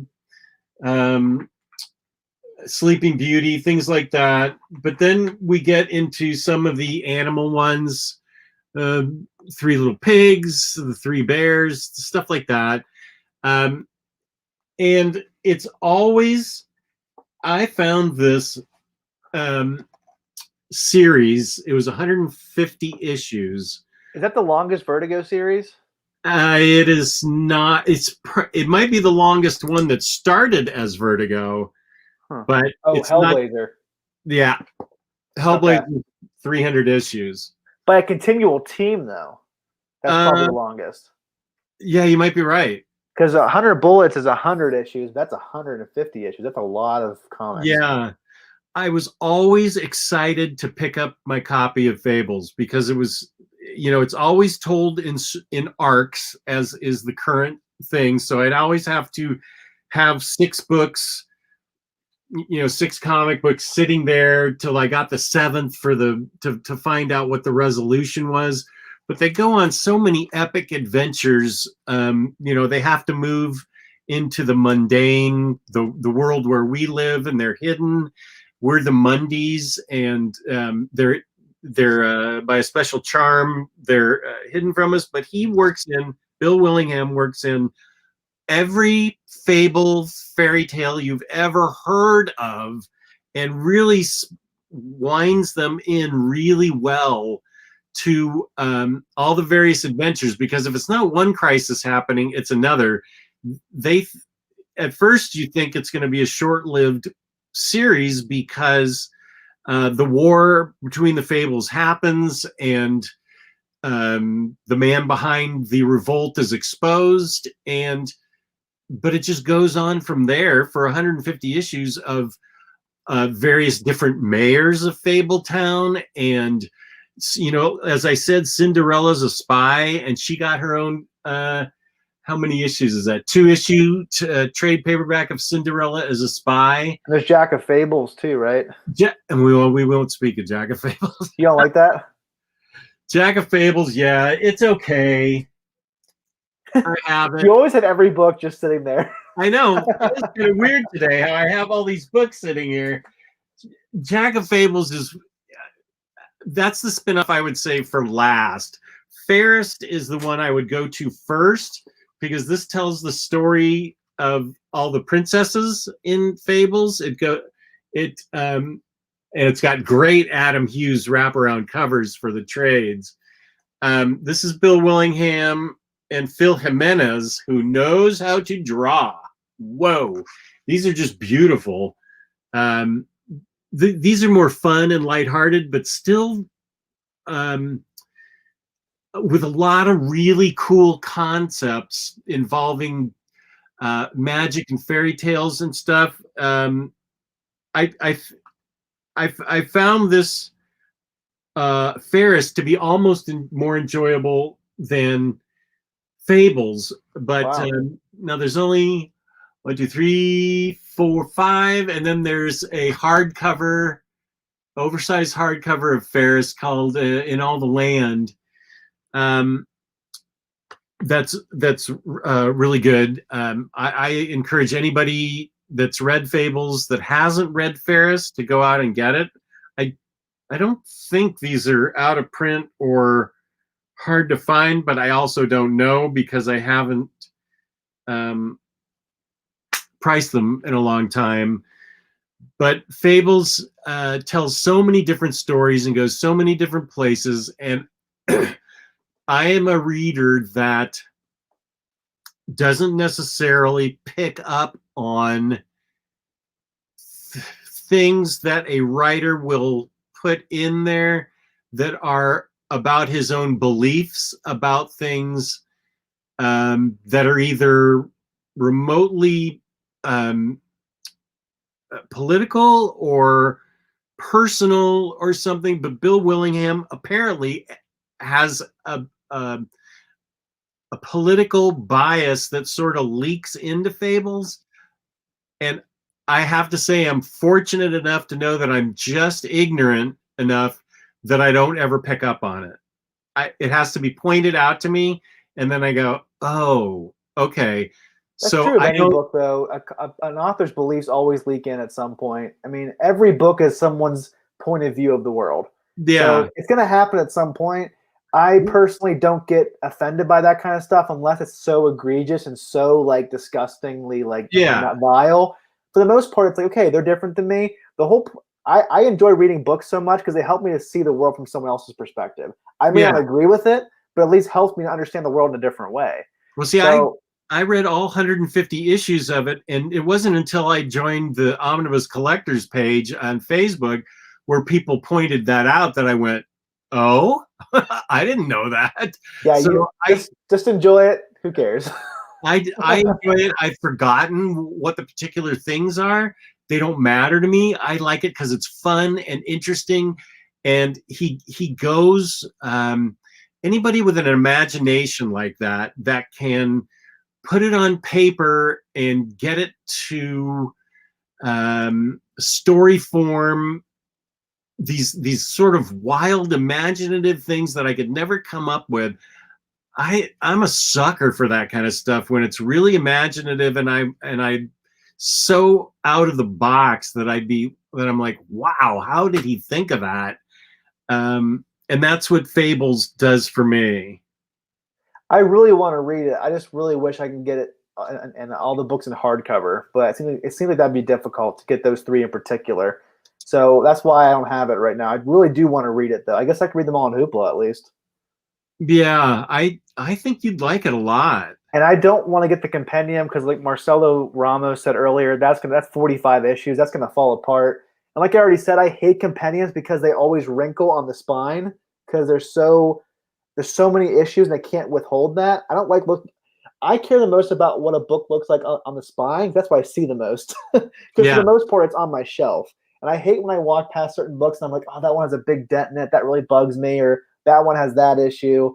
I like them to look good on the spine. And that would just really bug me, a big crease in the middle. Because, I yeah. mean, I used to love reading paperbacks when I was in high school and stuff. And those always have creases on it and stuff. It'd be the same with that compendium. So that's just me, though. No, it's not you. It's everybody. You're 100% right. Compendiums don't look good.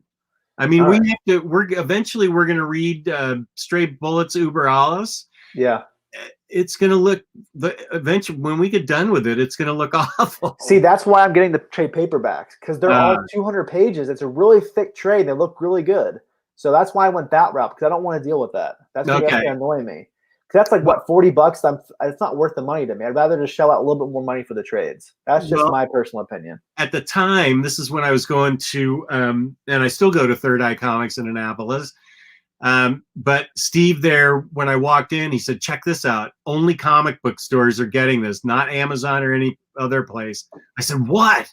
And he showed me the Uber Alice of Stray Bullets, and I said, I have to have it. I just was FOMO frothing, and it was like, I'll take it. And so that's what got me to buy it like that. But it's going to end up in the same shape as all these other compendiums, which is a terrible way to treat material. I only have the first tray of Stray Bullets. The reason I bought it is because it's out of print, so I got it on eBay. The other ones are easily accessible, so I'm not that worried about it at this point. But I really did enjoy the first trade, and I want to read more. So we're definitely going to be reviewing that at some point. But yeah, a lot of people are saying they don't think that compendiums really hold up to multiple reads, and that's why I own these books. I want to read them many times throughout my life. I don't want them to fall apart on the third or fourth read. Right. So I want to have a book that's going to be durable, and compendiums are not that. So I'll go into my next pick. This will surprise no one. This is a really popular Vertigo book, and that is Sweet Tooth by Jeff Lemire. I know you've talked about this a lot on your channel, so I'm not going to talk about it too much. I am excited. It's going to be a Netflix show that's produced by Robert Downey Jr. and his wife. So I'm really looking forward to that. And I believe that Jeff Lemire is returning this with another follow-up series, which I'm not sure about because I thought it ended so well. Yeah. It was such a great ending. I'm kind of worried about him going back to that well, but it's Jeff Lemire, so I'll trust him. But again, it's similar to we talked about with other books by Jeff Lemire. This is going to be a make or break it in terms of if you like his art or not. If you're not a big fan of Jeff Lemire art, I have a hard time recommending this to you because that's all it is. There's no other art by anybody else in this book. But I personally love it. It's set after the apocalypse has taken place. There are these animal-human hybrids. You're not exactly sure why it happens in the beginning, and you find out why as the book goes on. But I just love the main character, Gus. He's such a sweet and lovable character. Finding out where he comes from, finding out why he is so important to this world, and bringing the apocalypse to an end in some ways. And he comes across Jeff Lemire's favorite stereotype, the retired hockey player. He's almost in every single book that he does, especially in his slice of life books, like Essex County. Keep talking. I got to go get my charger. So expound away. Okay, I will. So this is a phenomenal, phenomenal book. Again, like I said, if you're not a big fan of the art, at least read it on Hoopla or get it digitally for the story, because the story is so good. The story is so heartbreaking. You really love and care for these characters after a while. They almost become like your friends. And I just really recommend this book. I'm really excited to see what the TV show is going to be like. I always get a little bit nervous when some of my favorite books are adapted into TV as movies, or TV or movies, because they can really mess it up. But I know Jeff Lemire is pretty involved in it, so that gives me some hope. I know they're also adapting Black Hammer and Essex County into TV shows, and actually Jeff Lemire is going to be the showrunner of Essex County, so that'll be really interesting. So for you Lemire fans out there, there's a lot of really cool adaptations coming out in the near future. Well, hopefully in the near future. You have no idea with all the pandemic stuff going on if they'll be able to film all these stuff in a really quick way, but who knows. But I'm really looking forward to seeing how this plays out. And I will pick up the sequel series to this when it comes out. I just hope he's not going to jump the shark and ruin this really great ending, because I think it's one of the best endings in comics I've ever read. Yeah, another reason why I love this book so much, like I said earlier, a lot of Vertigo books are really, really long, a little bit too long in the tooth. Not to have a pun here with Sweet Tooth, but this is a really quick series. I think it's 36 issues in all, which is pretty long for a regular series, but usually Vertigo series go 50 or 60 issues at least. So this is a really easy series to collect in just 3 hardcovers. Actually, I think the hardcovers are out of print. Do you know that? Do you know if they're out of print, Jess? I don't know. I'll check. I think they at least have the complete collections and trades of these. And the TV show is coming out, so they're definitely going to reprint a bunch of this stuff, in my opinion. Oh, I bet you're right. But I think, I don't know if that's my favorite Jeff Lemire series. I think Descender is my favorite Jeff Lemire series. I love that book, and I'm really excited to read the follow-up to that, Ascender. But that's just in trade paperback now, and I'm waiting for that inevitable hardcover that we know is going to come out at some point. Whoa, volume 1's a little pricey. Oh, for Sweet Tooth? Yeah. I know that some of the hardcovers are hard to find, but I do believe the trades are easy to find.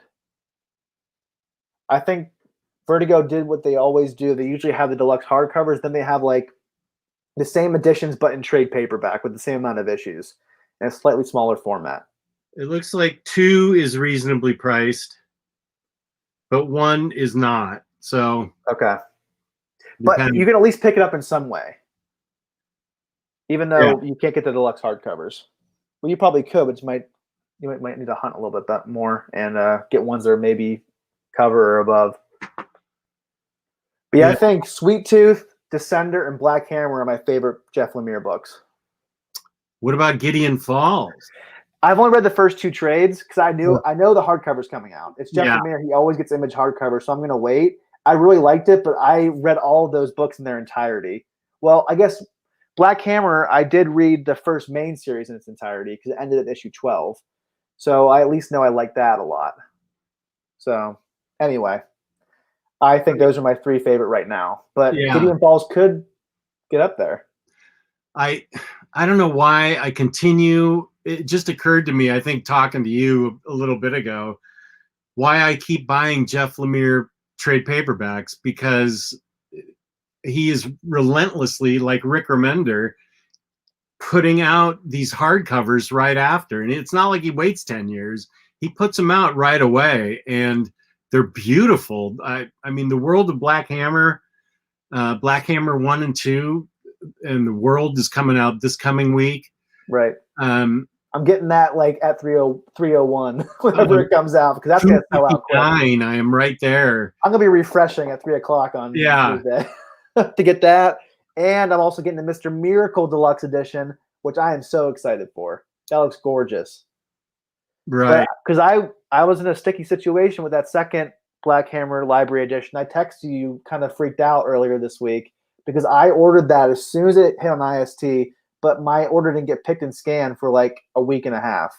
And so then I looked online on IST and it was out of stock. It was unavailable. And I was like, crap, it still hasn't been picked and scanned. I got screwed. I'm not gonna get it. But then I saw the next day it was picked and scanned. So I immediately felt bad for complaining.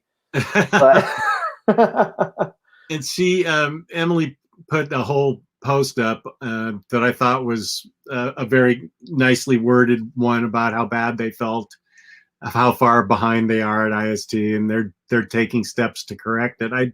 It's a COVID thing. I mean, we're just in a different time period, and things are going wacky everywhere. So yeah, I was telling my wife that they've never sold more comics than they have right now, and she's like, "Shouldn't they be selling less right now because of COVID?" And I'm like, "That's what me and Jess would think." Yeah, but everyone's like doing the retail therapy right now, I guess. I think so. More people are at home, and instead of, in a crisis, I would have thought people would guard their money, but people are doing the retail therapy and buying whatever books, as far as books go, they're just buying whatever books they can. And it feels like there's a lot of newcomers to the hobby, and people with money that just dispensable income that don't mind picking up a lot of stuff at once to start off with. Right. And I agree with Streakazoid. He says, I don't think Jeff Lemire ever sleeps with the amount of output that he has. I was listening to an interview with him recently. He says 5 days a week he draws, but he can finish a script in 1 day for comics. Wow. Isn't that crazy? Usually most writers take a full week to write a script. He does it in 1 day. He says he draws 8 hours a day during the week, and then on the weekends he writes comic strips. Isn't that crazy? That is. Yeah, so he has so many books. It's crazy how much stuff he comes out with. And someone mentioned Family Tree. Did you like that? I did, yeah, but I only read it once, and I do remember it. Yeah, I feel like Kristen and I might have reviewed that. I think you did. Yeah, I need volume 2 to help me remember. I remember it, and I remember where it was going, and I thought it was interesting. but it was also only one volume, and to me, it seems like it's going to be like minimum 3 or 4 volumes in this book to explain what's going on in it. So I don't really have an opinion on it yet, except to say that I want to keep reading it. And Noir Wolf has a really good point, and maybe as part of the answer to the whole why people are buying more comics right now, collected editions are getting a big chunk of my entertainment budget since we aren't going out during the pandemic. So that could be why. Maybe not going out to eat as much, or going out to the movies, going to concerts, things like that. You have a little extra money in terms of the entertainment side of your budget. Yeah, that's a good point for people that still have jobs. Right. But there's still people who don't have jobs who probably buy stuff too. Maybe they shouldn't buy. So there's that too. Well, do we want to get into our last couple books here? How many more do you have left? Yeah, well, I have a couple of honorable mentions, but my favorite one of all time, Vertigo, is Hellblazer. No surprise there. Right, and it was the covers on this book is what made me pick it up. I'm trying to see, do they have the first covers here? Do they who is your favorite writer of all the Hellblazer books? You know, that's interesting that you asked that, because it seems to be a very divisive book in that everybody loves Garth Ennis. Right.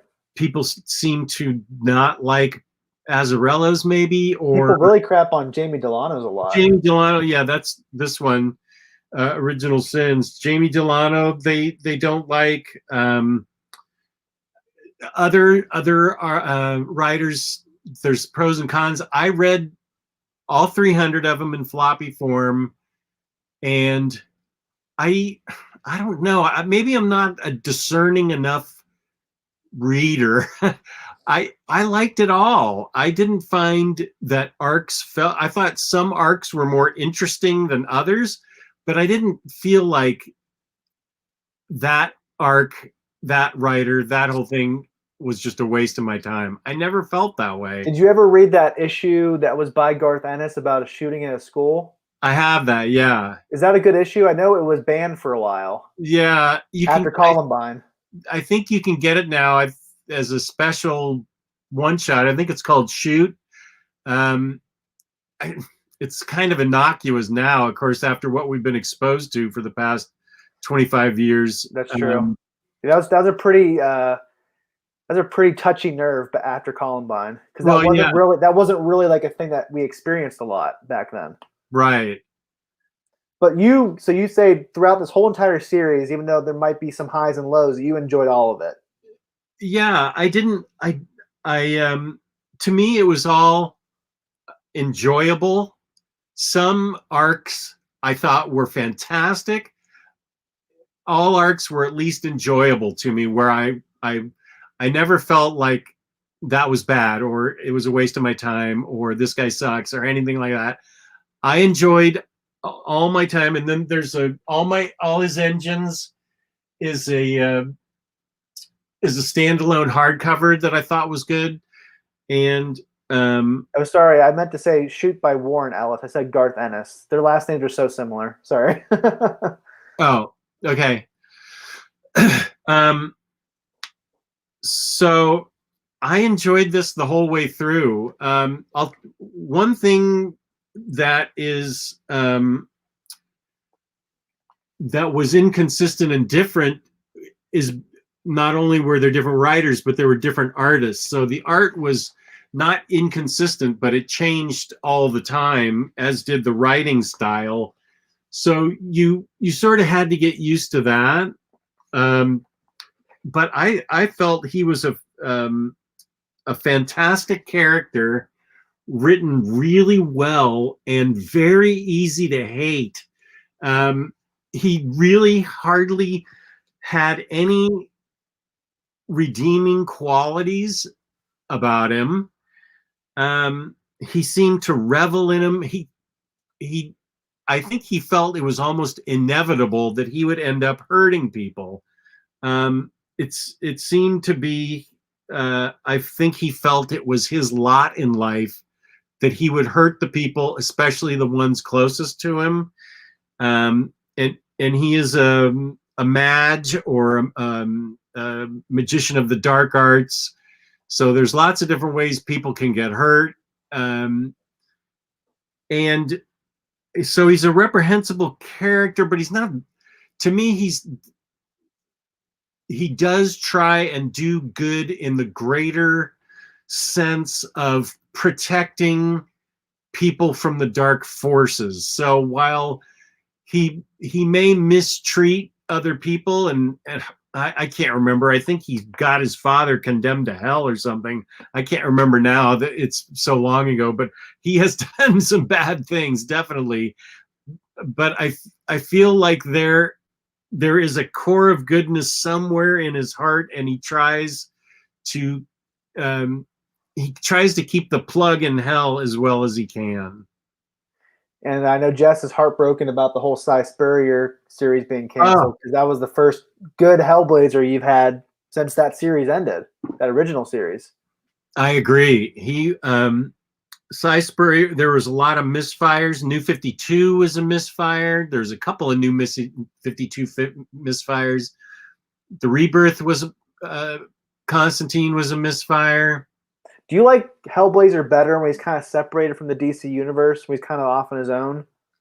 Well, I like him in Justice League Dark. Okay. That's the best Constantine you're going to get since this run is in Justice League Dark. So you like that mixing of the chocolate and the peanut butter, but you just don't like the way they portrayed him in that.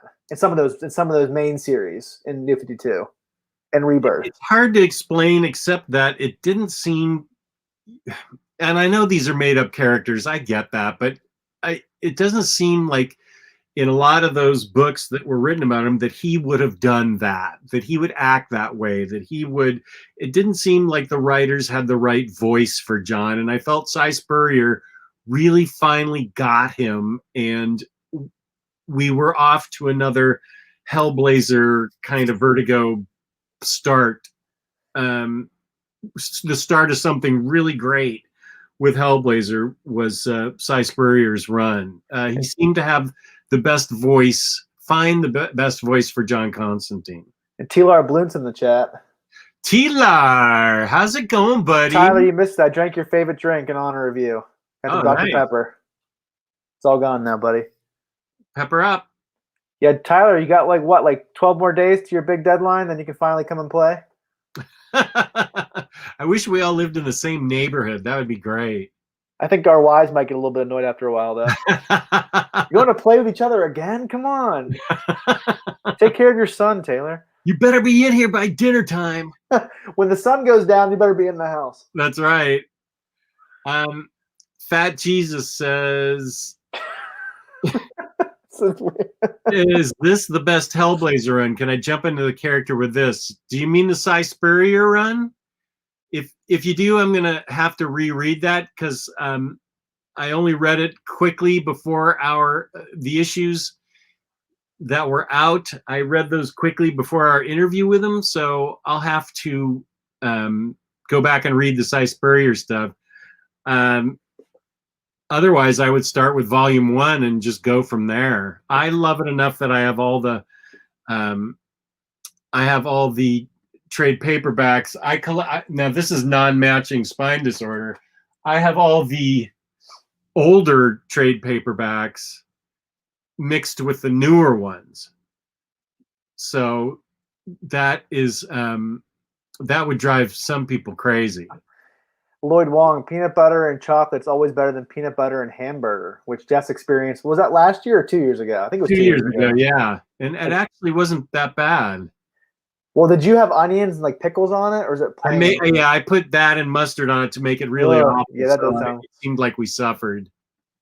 Psycho Cleveland says Spurrier can be read with a basic knowledge of the character, so kind of just know who Constantine is and what he's about. So I have it on my Hoopla. I want to check it out because I do want to buy it to support Spurrier and maybe have it come back. But I want to make sure I can actually understand it before I bought it, because I never read Hellblazer before.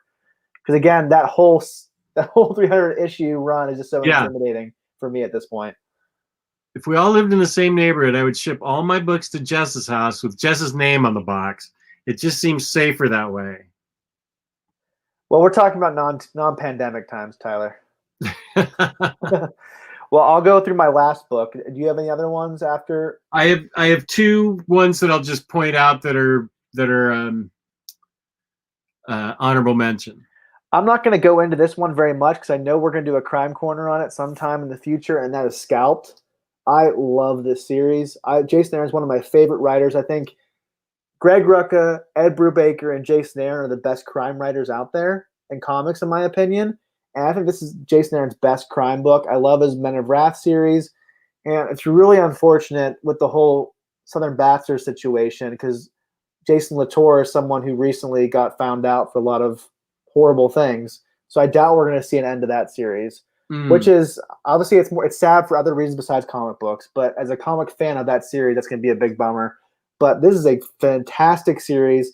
I think it's 60 issues long. It's one of the first Jason Aaron books ever. And it's set on an Indian reservation.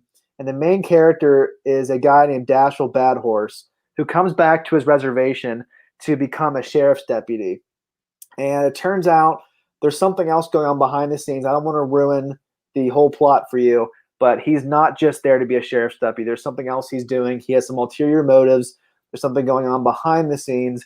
And you see flashbacks to the introduction of the other main character, who's the leader of a local Indian casino, and how he's like the crime lord of this reservation, and how these two really butt heads. You see Dashiell Badhorse's mother and all the different ways that she rebels against the standards of the community. She tries to help the Indian community, and she's very much into revolution, having them be treated better by the government. And this is a really sobering read because you really see how much our government has failed the Indian community, Native American community, rather. So I think this is a really fantastic read. I'm looking forward to going through again. And I don't think you've read all of this all the way through, right, Jess? No, this is what I wear as my albatross. I have not read Scalped. I was going to try and read it all. I don't know what made me think I could do it. When we were talking about it Wednesday, I thought I could get all 5 read by today. This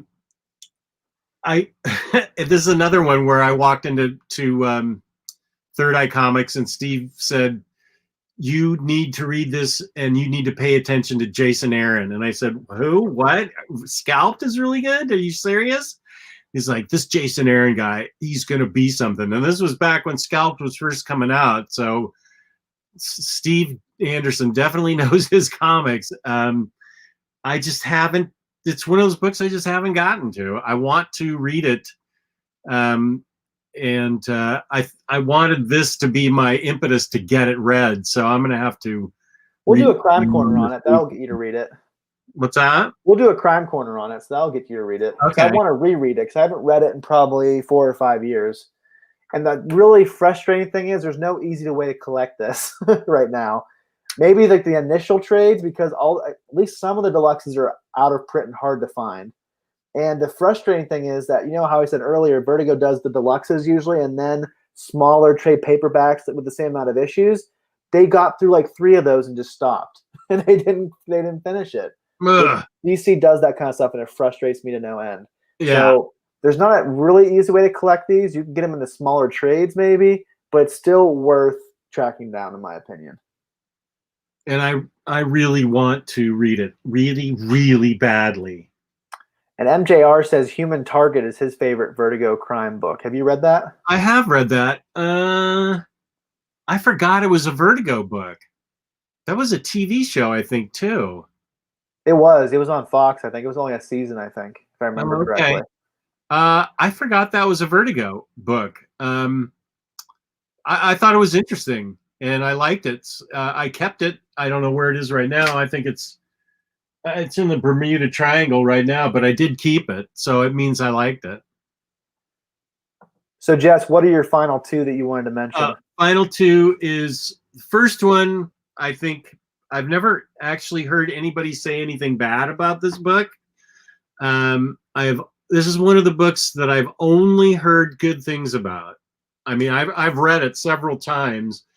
And this is a book that's also available in Absolute you could convince me that the art could be enjoyed in larger form. I'm talking about Daytripper. And that deluxe is out of print.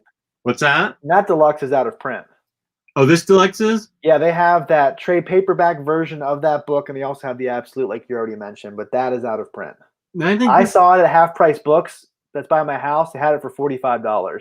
Ew. Yeah. Wow. Half Price Books definitely likes to price gouge if they know it's out of print. Yeah. Everybody, I feel like everybody knows about this book, but it didn't get talked about today at all. This is a really, really heart-wrenching, gut-wrenching, makes you think, makes you feel. It's beautifully illustrated, beautifully written, and it one that makes you stop and take this sort of view of your life, like, what exactly am I doing with my life? Where am I going from here? It's very philosophical in a non-lectury way. It's very interesting and beautiful, and I can see getting this in a absolute, whereas I can't, Swamp Thing.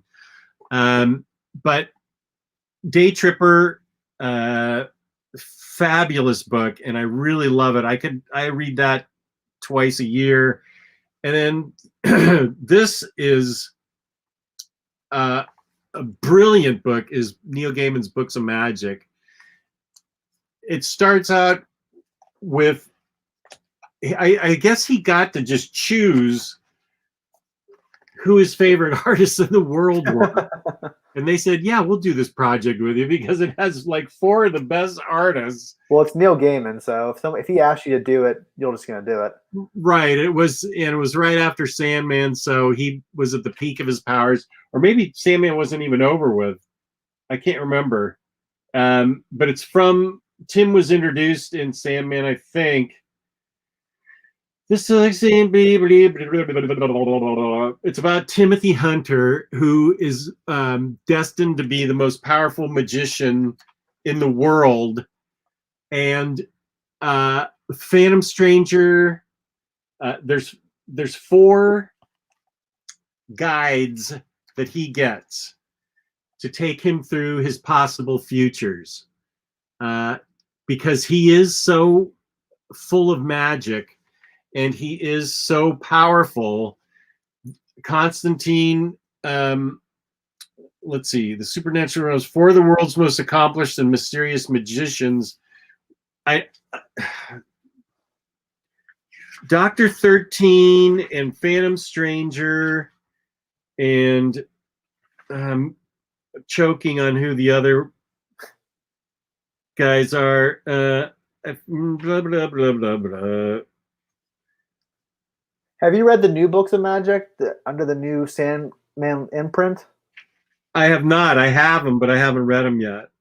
But see, this is the kind of thing it deals with, where the Phantom Stranger takes him out into the cosmos and shows him what's possible and what's out there. The art does look really good. Yeah, I mean, look at this. This is just incredible. And then there's a scene, I believe, where he decides on evil, and he's kicking the crap out of the JLA in the future, and Constantine is saying to his past self, now is the time to kill him right now. So it's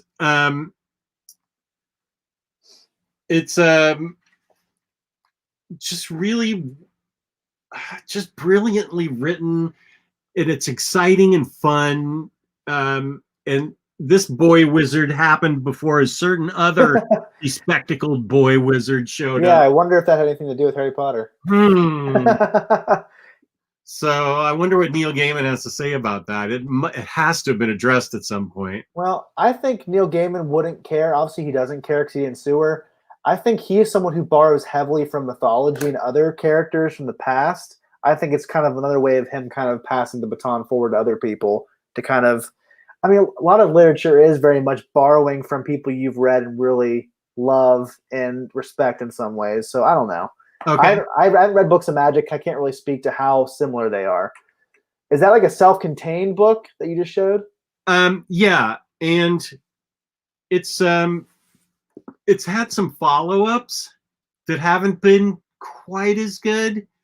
But I have the books of magic. Let's see. I have two of them. They're written by, are they written by is that Teeny Howard? Cat Howard. Okay.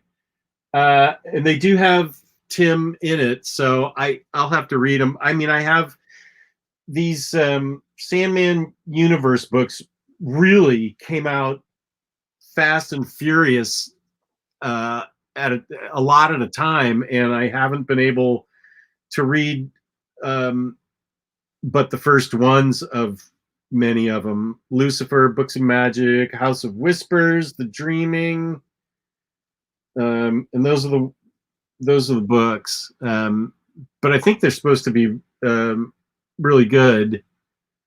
So, oh, thank you, Fat Jesus. He likes my T-shirt. Wow, we've been going for a while. Yeah, we really have. Oh, Mr. E. Yeah, Mr. E is one of them.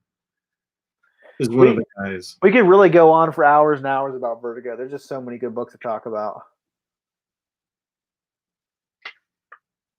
Jess has his top 20. Jess is going through his top 20 right now. Yeah, I'm just gonna. You guys do what you want. I'm just gonna start reading this right now.